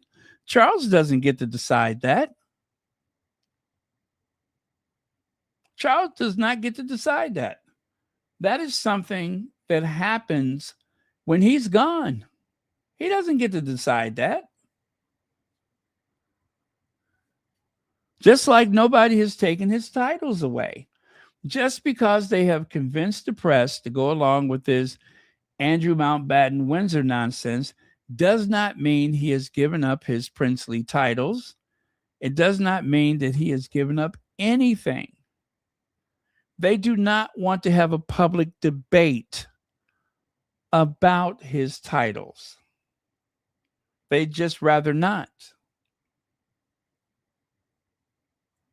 So the only alternative is to make the press believe or insist that the press do not ever use his title again. It's a bunch of hooey.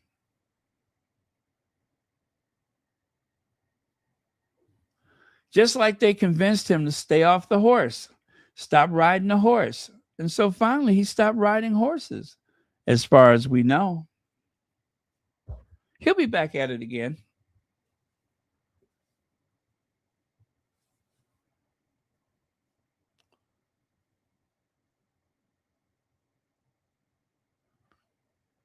No law was passed. It would have to be Parliament. That's what I thought. This is just an agreement. This is just an agreement. It is not binding by the law because there is no law. That would have been such a big deal had that actually gone into debate or something like that. It's like the old saying, out of sight, out of mind.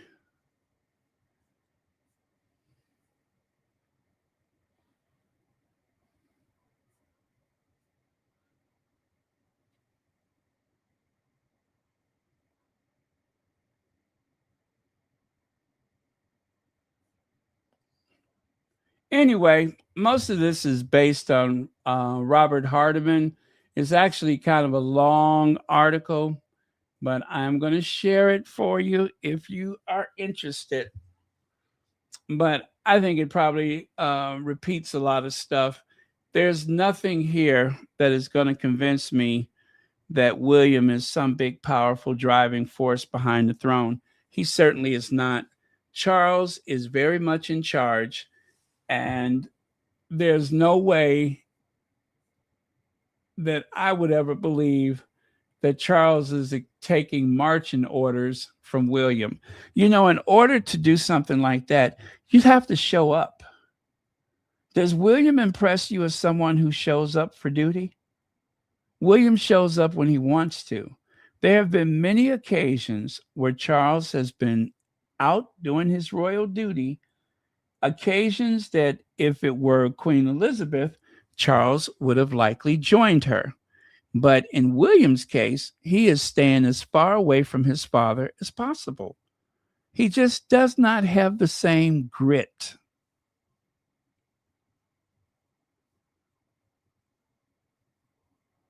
Yeah, he just doesn't have the same grit. He is unable and unwilling to do the most minimum of duty. So, that being the case, why would anybody within um, Buckingham Palace or Clarence House, why would you yield authority to William, someone who's not even fond of working?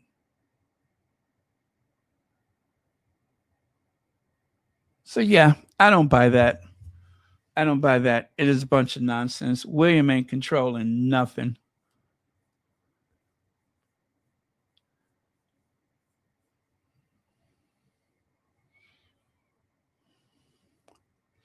Found this today. Vessels of what is that? Alchem,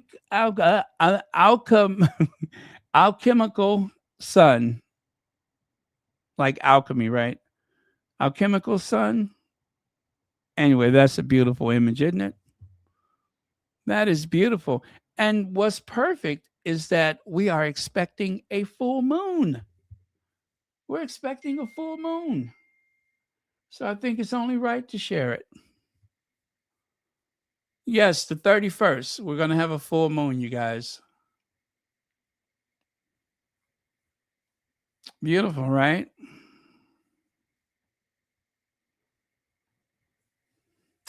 Kate Middleton still plays this drinking game. Royal family member Mike Tyndall says the Princess of Wales recently shared that she's become a lot more cautious about alcohol since her cancer diagnosis or whatever it was or thereabouts. I knew the Princess of Wales was uber competitive because I'd seen her play a drinking game called beer pong, but normally we play Prosecco Pong. She still plays it with us. He said, yeah, so this is what he's talking about. That, says the AI picture. It's a drinking game. Game of Thrones, more like games of Pong. Kate Middleton has limited her alcohol. Kate Middleton still plays this drinking game. Okay, which is it? Has she limited her alcohol intake, or is she still playing this game? It's got to be one or the other. See what happens when they start letting a little information out? When you tell one lie, you better remember what you said. William, Kate, and those around them that enable them do nothing but lie constantly. Yeah, the people that surround them, all they do is lie constantly.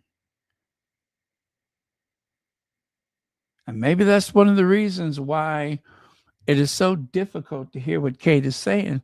Maybe she's afraid that she's going to perjure herself. Who knows? SK said, They need to meet up again and get the story straight. Heather Stroud. Heather Stroud, thank you for joining us.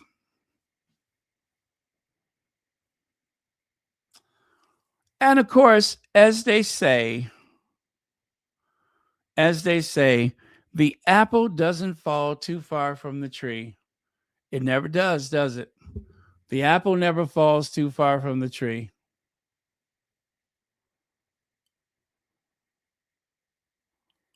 Now that's just tacky. I would be so embarrassed if my mama was out in public with a plain paper bag filled with a beverage of her choice, sitting up in the bandstand or bleachers or whatever. Yeah, that is the future queen's mother, the future queen consort's mother. How common. This is one of those reminders that the family comes from such common stock. Just tacky, very tacky. The apple doesn't fall far from the tree. The roots shape you, but you're still free to grow in your own direction. Appreciate your origins, but don't be afraid to branch out. Well, I don't know if Kate is branched in, out, or about, but whatever the case may be, she tacky, her mama tacky, they all tacky. Tacky, tacky, tacky, tacky. Very tacky.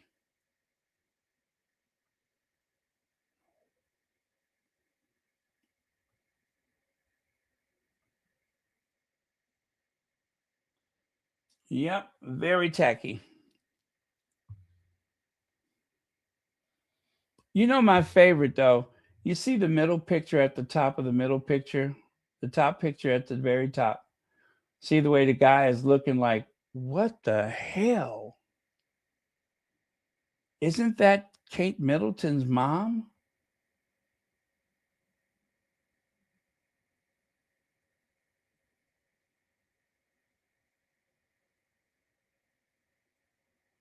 Yep. I think I smell gin and regrets. I smell gin and regrets. Mercy me, oh my. I smell gin and regrets. And you recognize that little bottle she has, right? She's been collecting those from British Airways for years, as she used to be a air hostess. She probably has like, oh my goodness, I couldn't imagine how much. But yeah.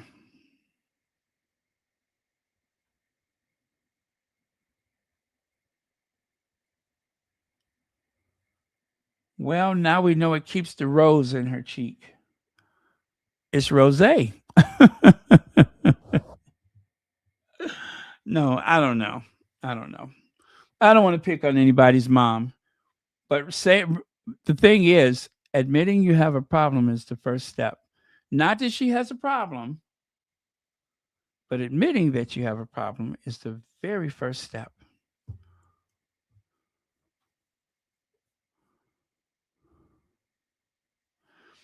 And have you guys figured this out yet? How is it Kate is able to um, command the wind or the magnetic field of the earth?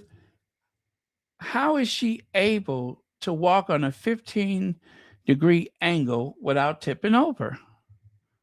Now, I added some arrows to make this very clear to you, but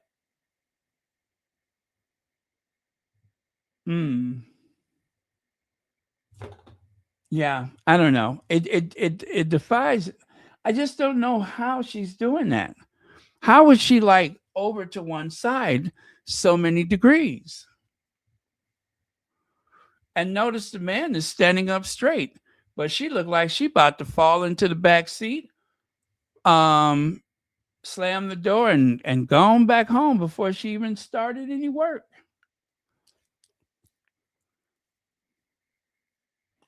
You guys, she must be really bored. She's got to be bored.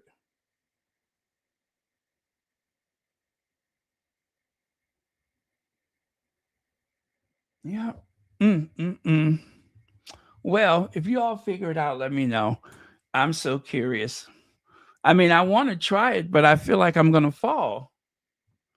You know who else does that? This one.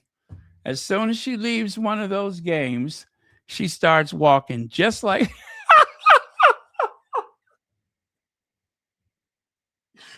she starts walking just like that. Maybe that's their superpower.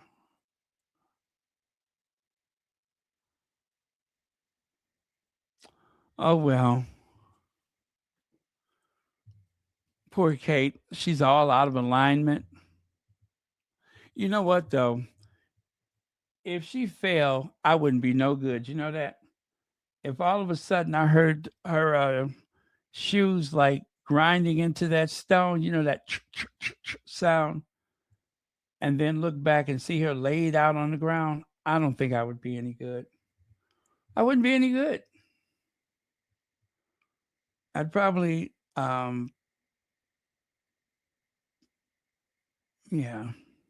Oh well. Anyway, it's a mystery. Liz Jones, why I fear Prince William and Kate's latest worthy causes rather are a catastrophic mistake. Why is it a mistake? Oh, you guys, I just noticed I'd have been on for 2 hours.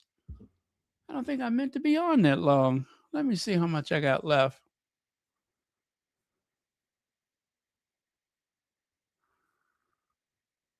Uh oh, that's not bad. That's not bad. We'll hang in there. I was thinking about continuing this till tomorrow, but why bother? I mean, after all, we're all here, right? We are all here. May as well stay on it.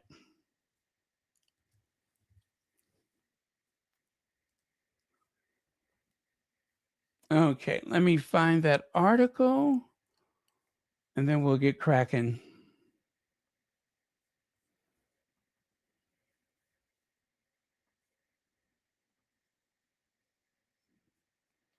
Now, just remember, Liz Jones is a fan of Will and Kate's. Now, this one is behind the paywall. So let me do my little magic and see if I can grab that for everyone's consideration.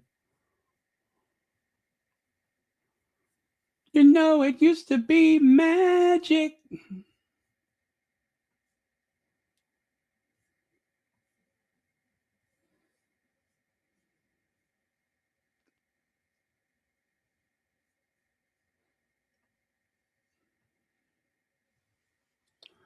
Okay. Do my magic. Oh, a little bit more. Almost in there. Oh, okay. Find the bus. 1, 2, 3, 4. Okay, you guys, I'm in. Hey, Miss Z. Everybody, it's Miss Z.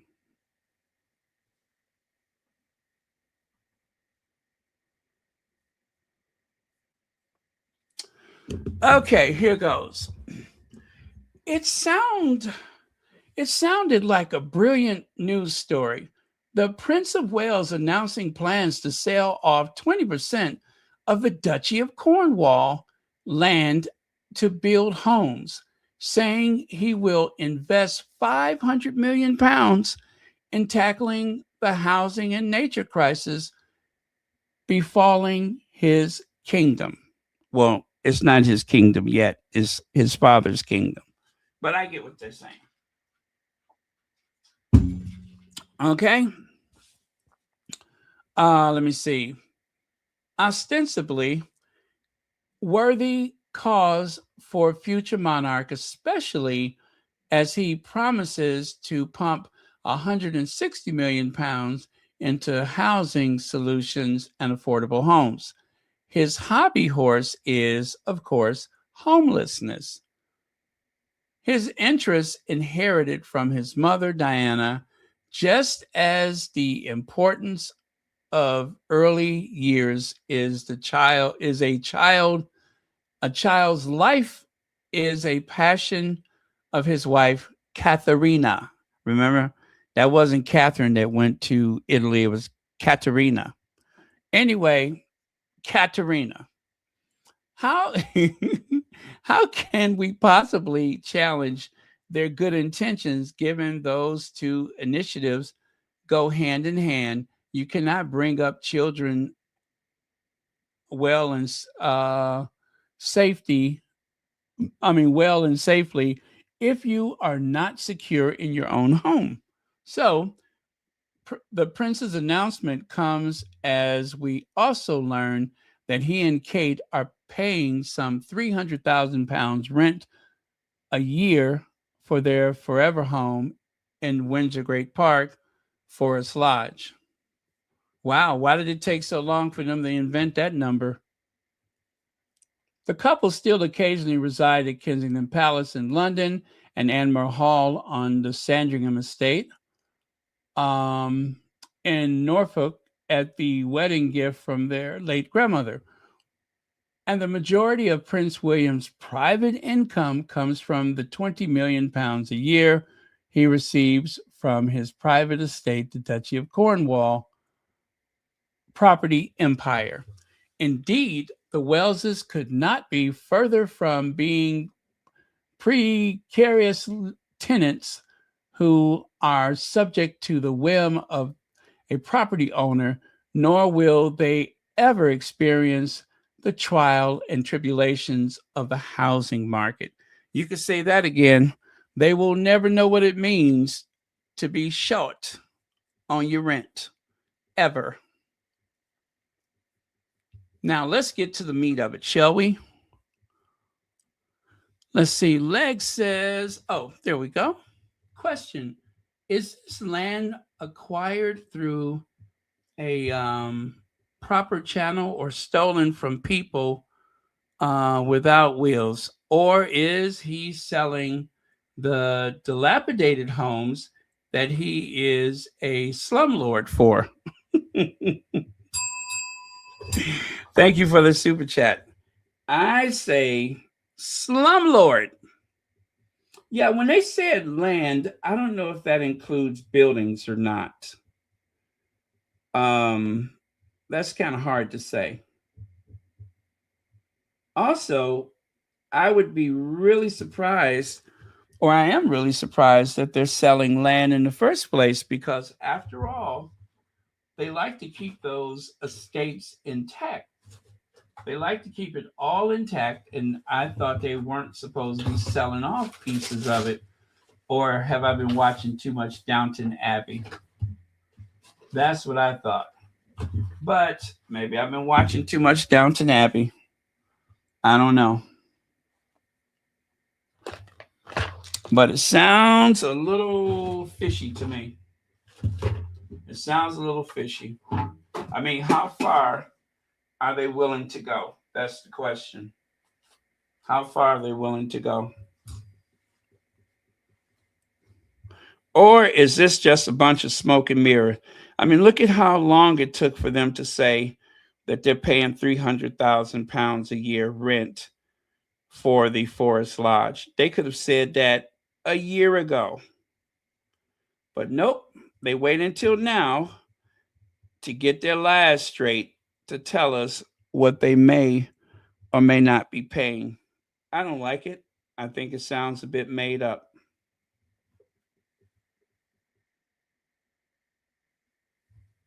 Okay. But thank you, Legs.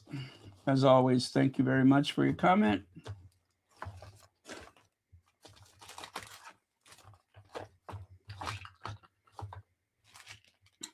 Why do I feel like a mosquito just bit me?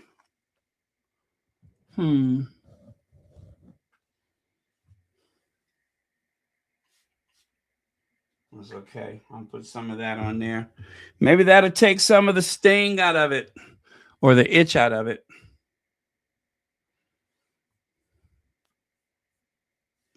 So, which is why I find myself questioning whether he's the right person to be involved in this housing initiative.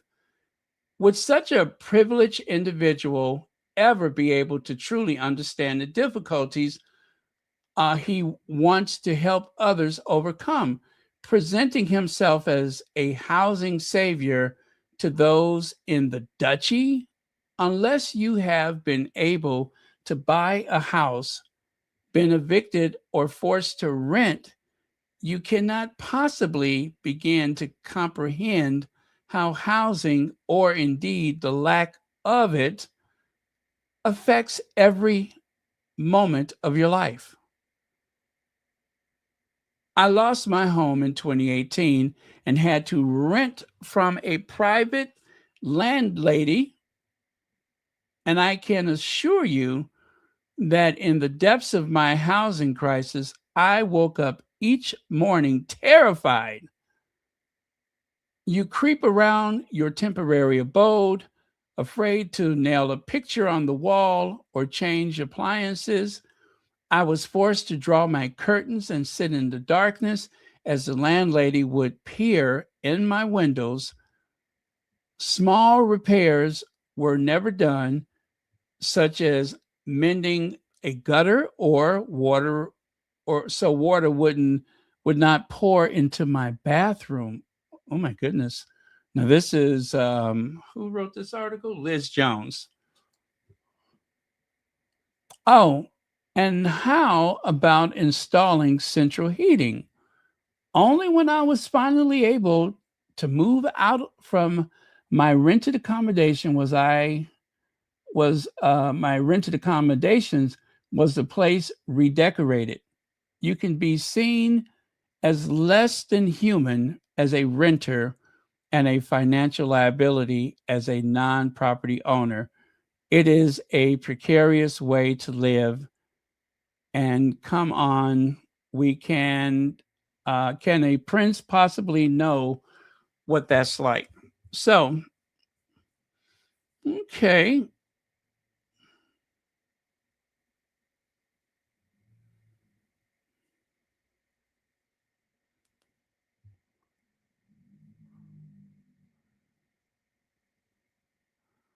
Well, I mean, basically, she's making the case against William based on him never having to rent anything.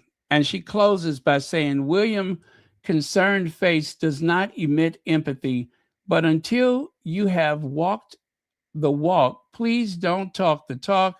Yes, he visited Center Point as a child with his mother, Diana. He slept rough with a black man. Um, what was it? One night in 2009? I'd have more. She didn't say black man. I'm saying that. But she did say he slept rough in 2009. He slept rough with a black man. A black man, William, once slept rough with a black man, a real black man. He did. He slept rough with him back in 2009. Now, I don't know if they cuddled up for warmth or anything like that. Nothing is implied by mentioning that. I don't suspect there was any spooning or anything, but I just thought it was kind of strange that William slept rough with a black man.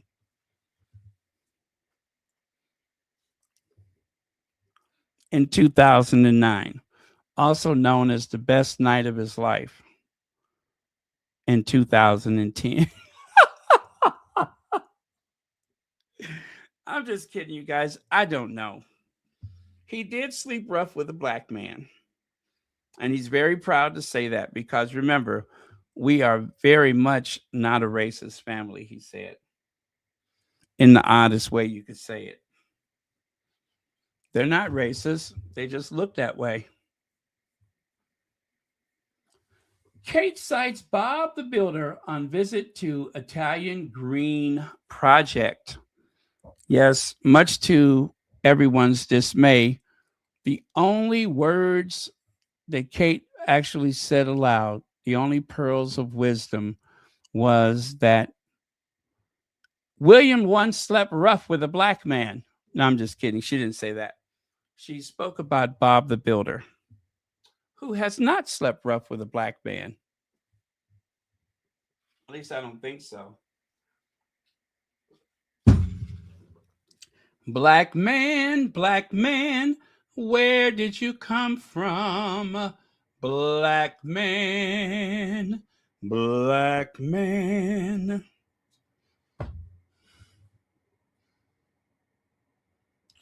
That old William Windsor, he's once slept rough with a black man. He don't like cotton. He knows he can't stand that old William Windsor.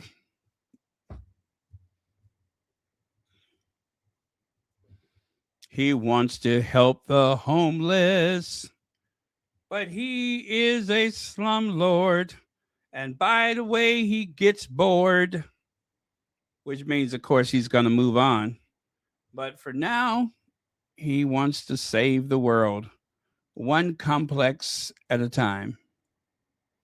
Well, listen, you guys, I hope it is successful because at the end of the day, decent, affordable housing is something everybody wants. Affordable housing. And I don't want to speak against it just because I don't like Willie. I hope it's successful for the people that desperately need homes.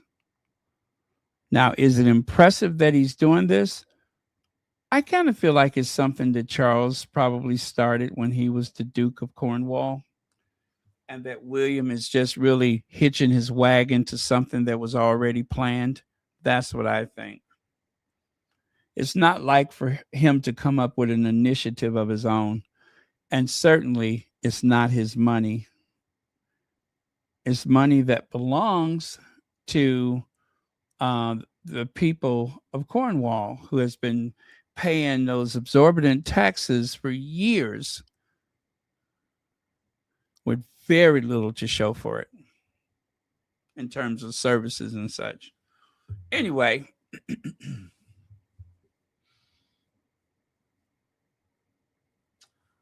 okay, did that. The world's worst ventriloquist. I looked at this photo. Look at Charles' face. If he doesn't look like the world's worst ventriloquist, I don't know what he looks like. I said, good morning. Oh, behave. Oh, God, Camilla. It's not that easy being a ventriloquist.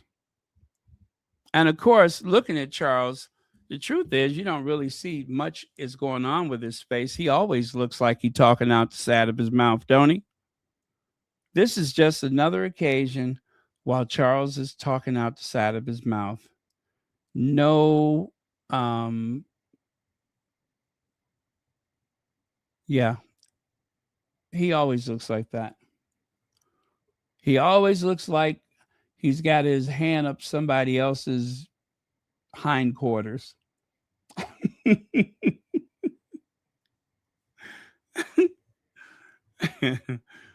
Like Richard Eden or something like that.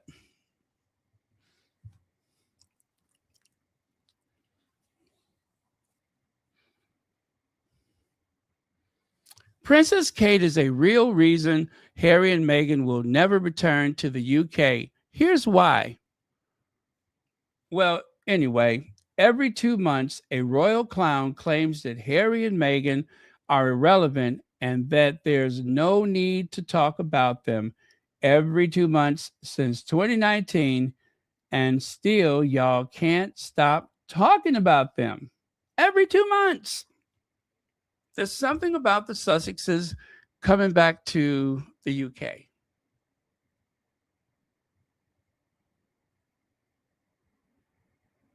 Yeah, that is just, you know what? I'm not going to even bother with that article. There's no legitimate why.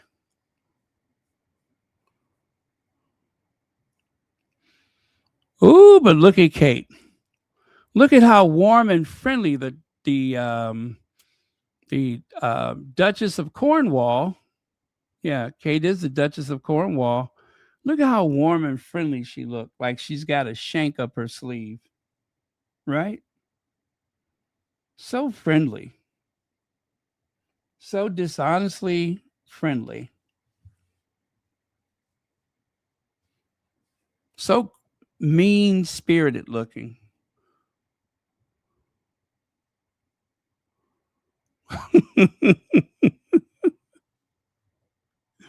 This is what happens when you interrupt her cartoons. Kate should have been at home watching her cartoons, but instead, she had to go out and do something for Observance Day or whatever.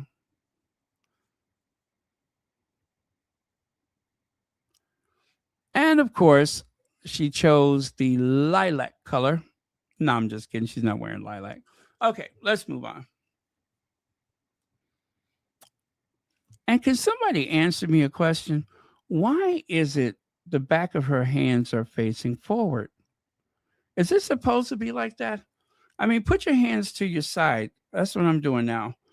My thumbs, of course, they're on like a, I don't know, 20-degree angle and facing forward. My pinky is facing backwards. But for Kate, she gives you all 5 digits facing forward.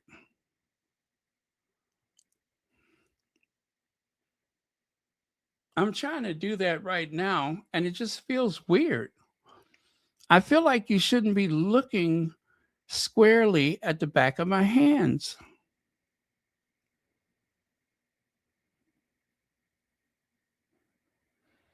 Yeah, that's not right. Okay, I'm just asking why she looked like what's her name? How you doing? How you doing? Why does she got that Wendy Williams thing going on? How you doing? How you doing?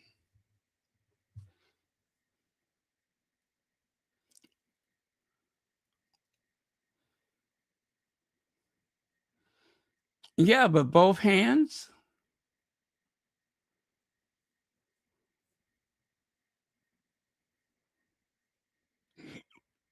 Okay.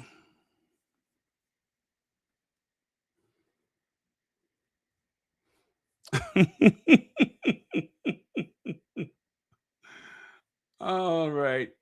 Let me make that bigger so I can see it. That looks like fun. The mannequin with no accomplishments. Kate belongs in 1805, not 2026. She can't keep up either orally or mentally with the accomplished women of today. In today's world, being a mannequin with no personality is not enough. In the 15th, 16th, 17th, and 18th, 19th, and 20th centuries, that was sufficient, but not in the 21st century, not in 2026. So, what influences are they talking about? I swear to heavens above that these people live mentally in a totally different century. The useless and mumbling Kate is the monarchy's weakest link. Prince Harry is not one who is married to the wrong woman. He chose right. Prince William is the one who is married to the wrong woman. Kate is also one of the reasons why the popularity of the monarchy is declining and why it is in a state it is today.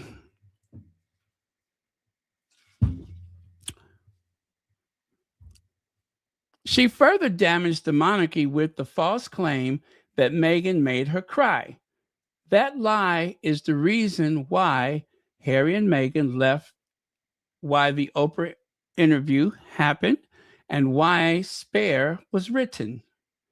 If Kate had never told that lie, if they had cleaned up that lie, the Oprah interview would have never have happened, and Spare would never have been written.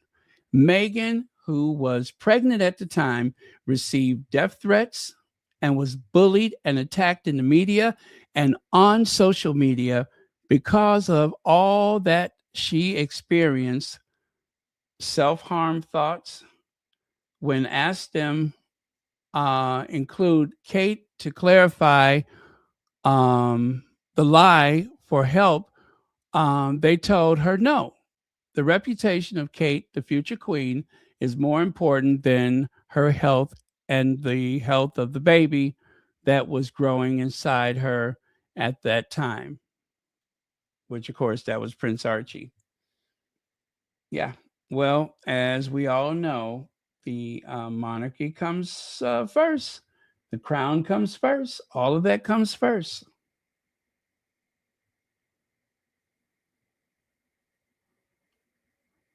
Yep. That gives you something to think about. Anyway, thank you, Sussex Soldier. Sussex Soldier brought the heat today, you guys. Let me see. Are we going to close with this? Oh, no, we still got something after this. But anyway, just for fun, I wanted to show you something you may have never seen before.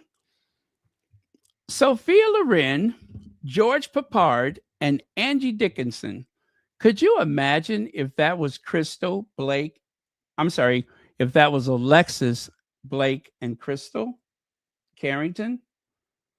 Well, it almost was the case.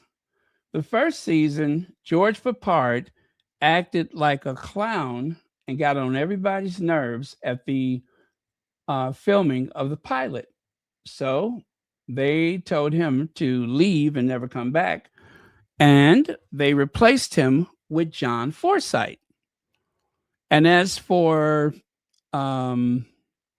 Crystal Carrington, Linda Evans, they actually was looking for someone younger, but she convinced them to go with someone older.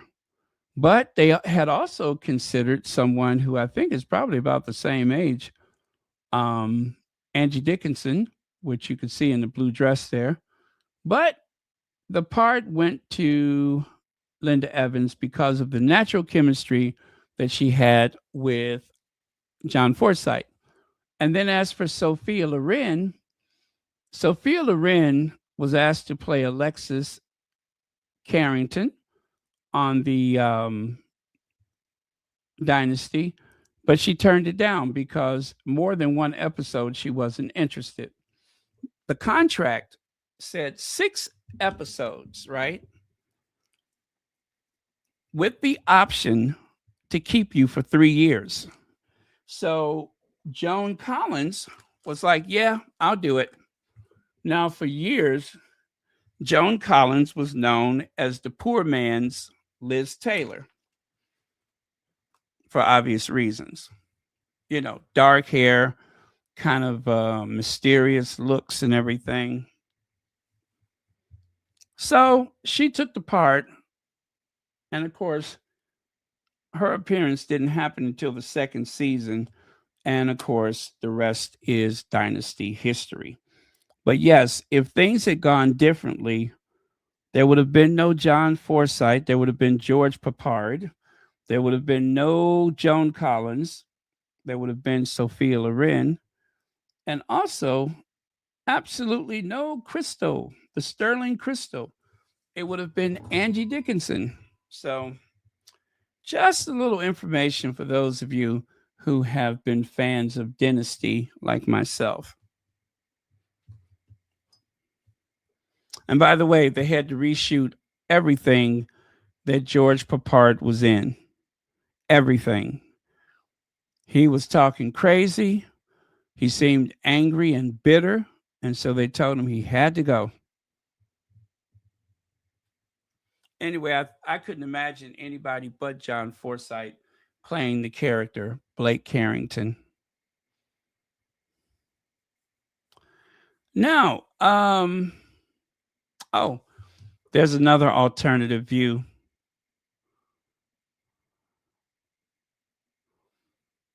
Angie Dickinson, Emma Sams, and George Papard versus Linda Evans, Pamela Sue Martin, and John Forsythe. I'd rather have the team on the left.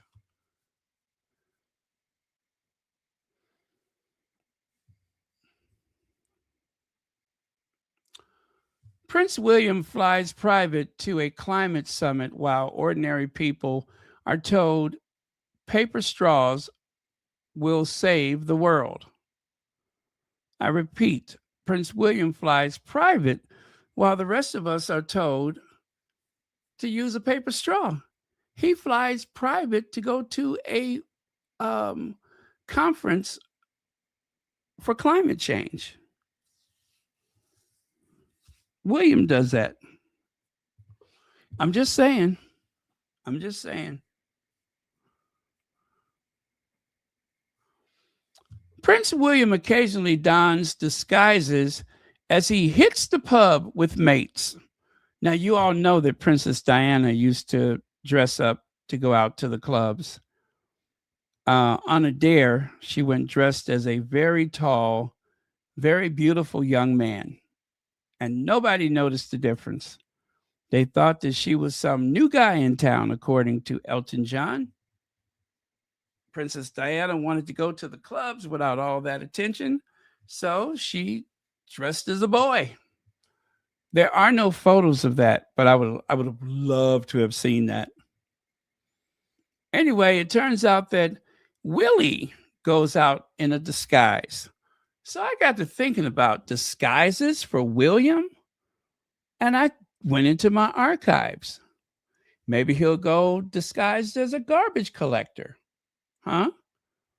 Or maybe he'll go disguised as a flight attendant or an air hostess, just like his mother in law, an air hostess. And after all, she likes to drink too. He likes to drink. He'd fit right in. He'd have all his pockets full of those little cocktail bottles, allegedly.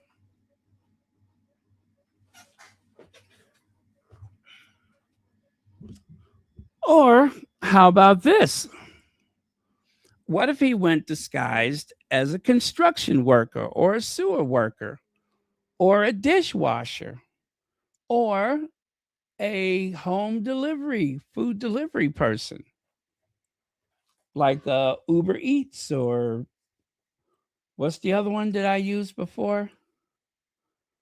Anyway, what if he went disguised like that? I could see that. Or how about if he went as Detective Clouseau? Huh? What if he went as Detective Clouseau, even though he can't speak a word of French? Or what if he went disguised as some type of club kid or party kid or whatever? Yeah, wearing a what is that, a tank top or whatever, a sleeveless t-shirt, whatever you call it. What if he went disguised like that? Do you think anybody would notice him? I mean, after all, he got that Mo-Larian curly Three Stooges hairdo. Says he looked like Mo from the Three Stooges. Maybe nobody would notice him. He got that big flat gold chain on. I could see William at the club like that. As a matter of fact, if he was not the Prince of Wales, he probably has been out to the club just like that. No disguise necessary. Hmm. Oh well, to each their own. Or what if he went as a mad scientist? Or what if he went as a Republic protester? Huh? He could just fold up that cardboard sign and go to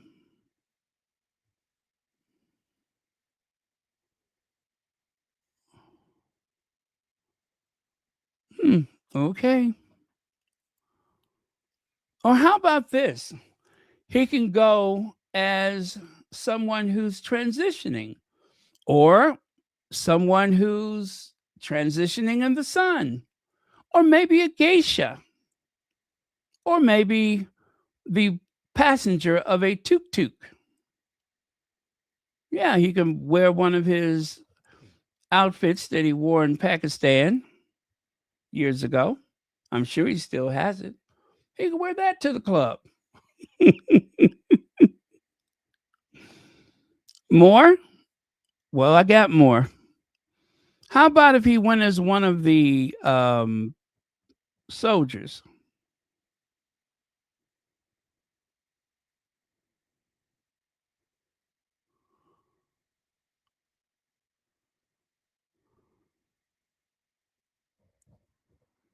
Or what if he went as a very well, I mean,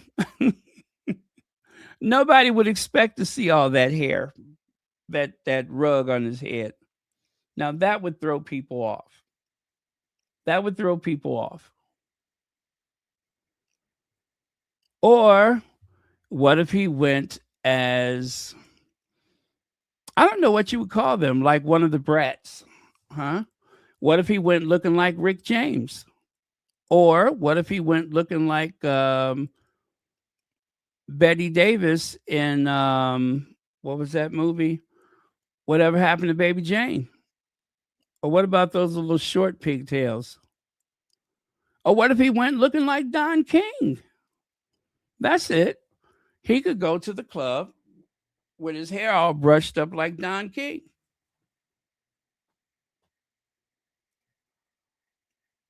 Instead of Don King, it'd be Jim King. Who's your friend? Jim King, Don King's nephew.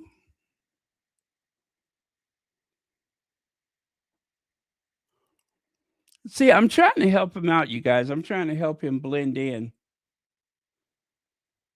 Or how about is it Flavor Flav?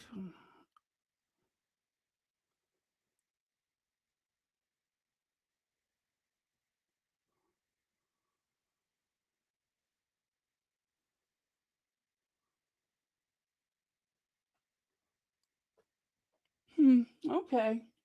Well, how about some cornrows? Or how about a I don't know, some would that be twist?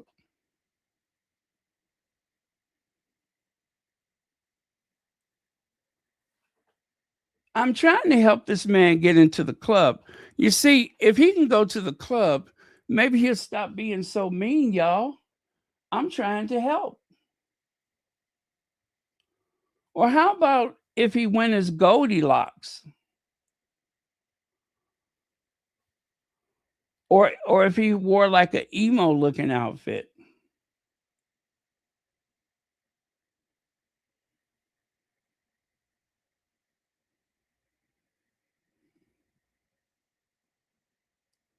Well, to each their own. We're just trying to help you guys.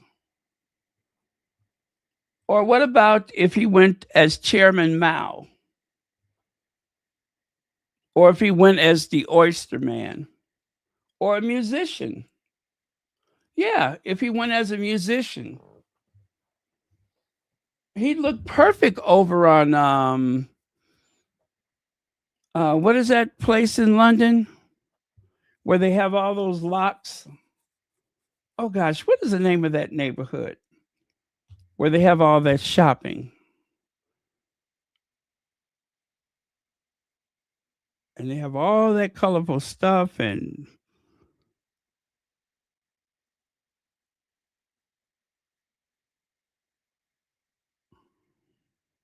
mm, well, one last look, you guys. Whether he has a high top fade, sleeping rough with a black man, or if he looks like Phil Spector, Chairman Mao, Boris Johnson, Flavor Flav, and on the bottom right, How about a Donald Trump?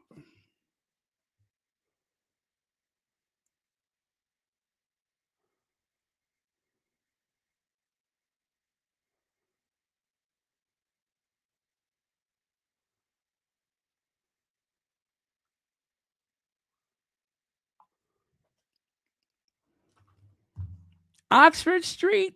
No. Mm, famous London area with all the alternative shops and Camden. Camden, that's it. Camden Town. Go over there by the Camden area. Camden Market. That's it. Camden Market. I love that place. But thank you, Ms. Z. Oxford Street, that is where the Selfridges is located. How about some cornrows?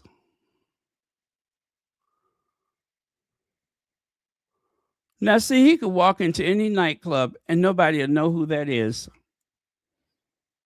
I want him to go with that Phil Spector afro.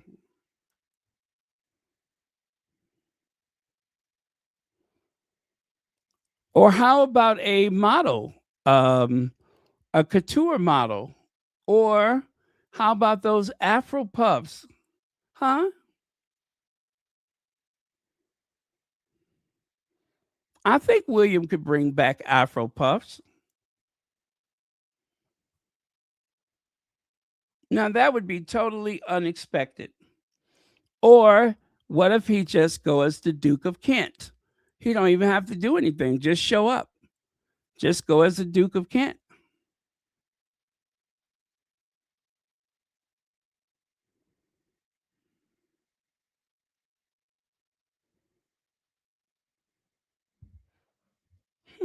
Okay. Well, um, I think we've run out of options at this point. But anyway, you guys, thank you so much. I've had fun. I didn't think I'd be on for 3 hours, but here I am. I'll see you all tomorrow. Love you guys. Thank you, moderators, for keeping this a safe space. And that's it. I'm going to go. Cheers. God save the content creators.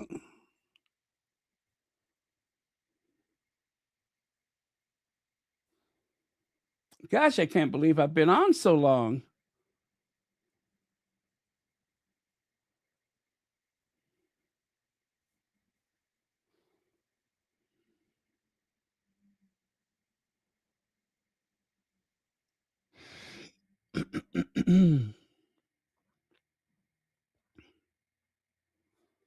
I am everyday people.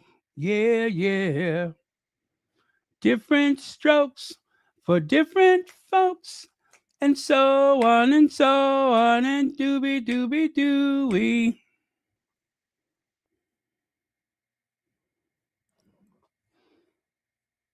Okay. Cheers. Love you guys. See you next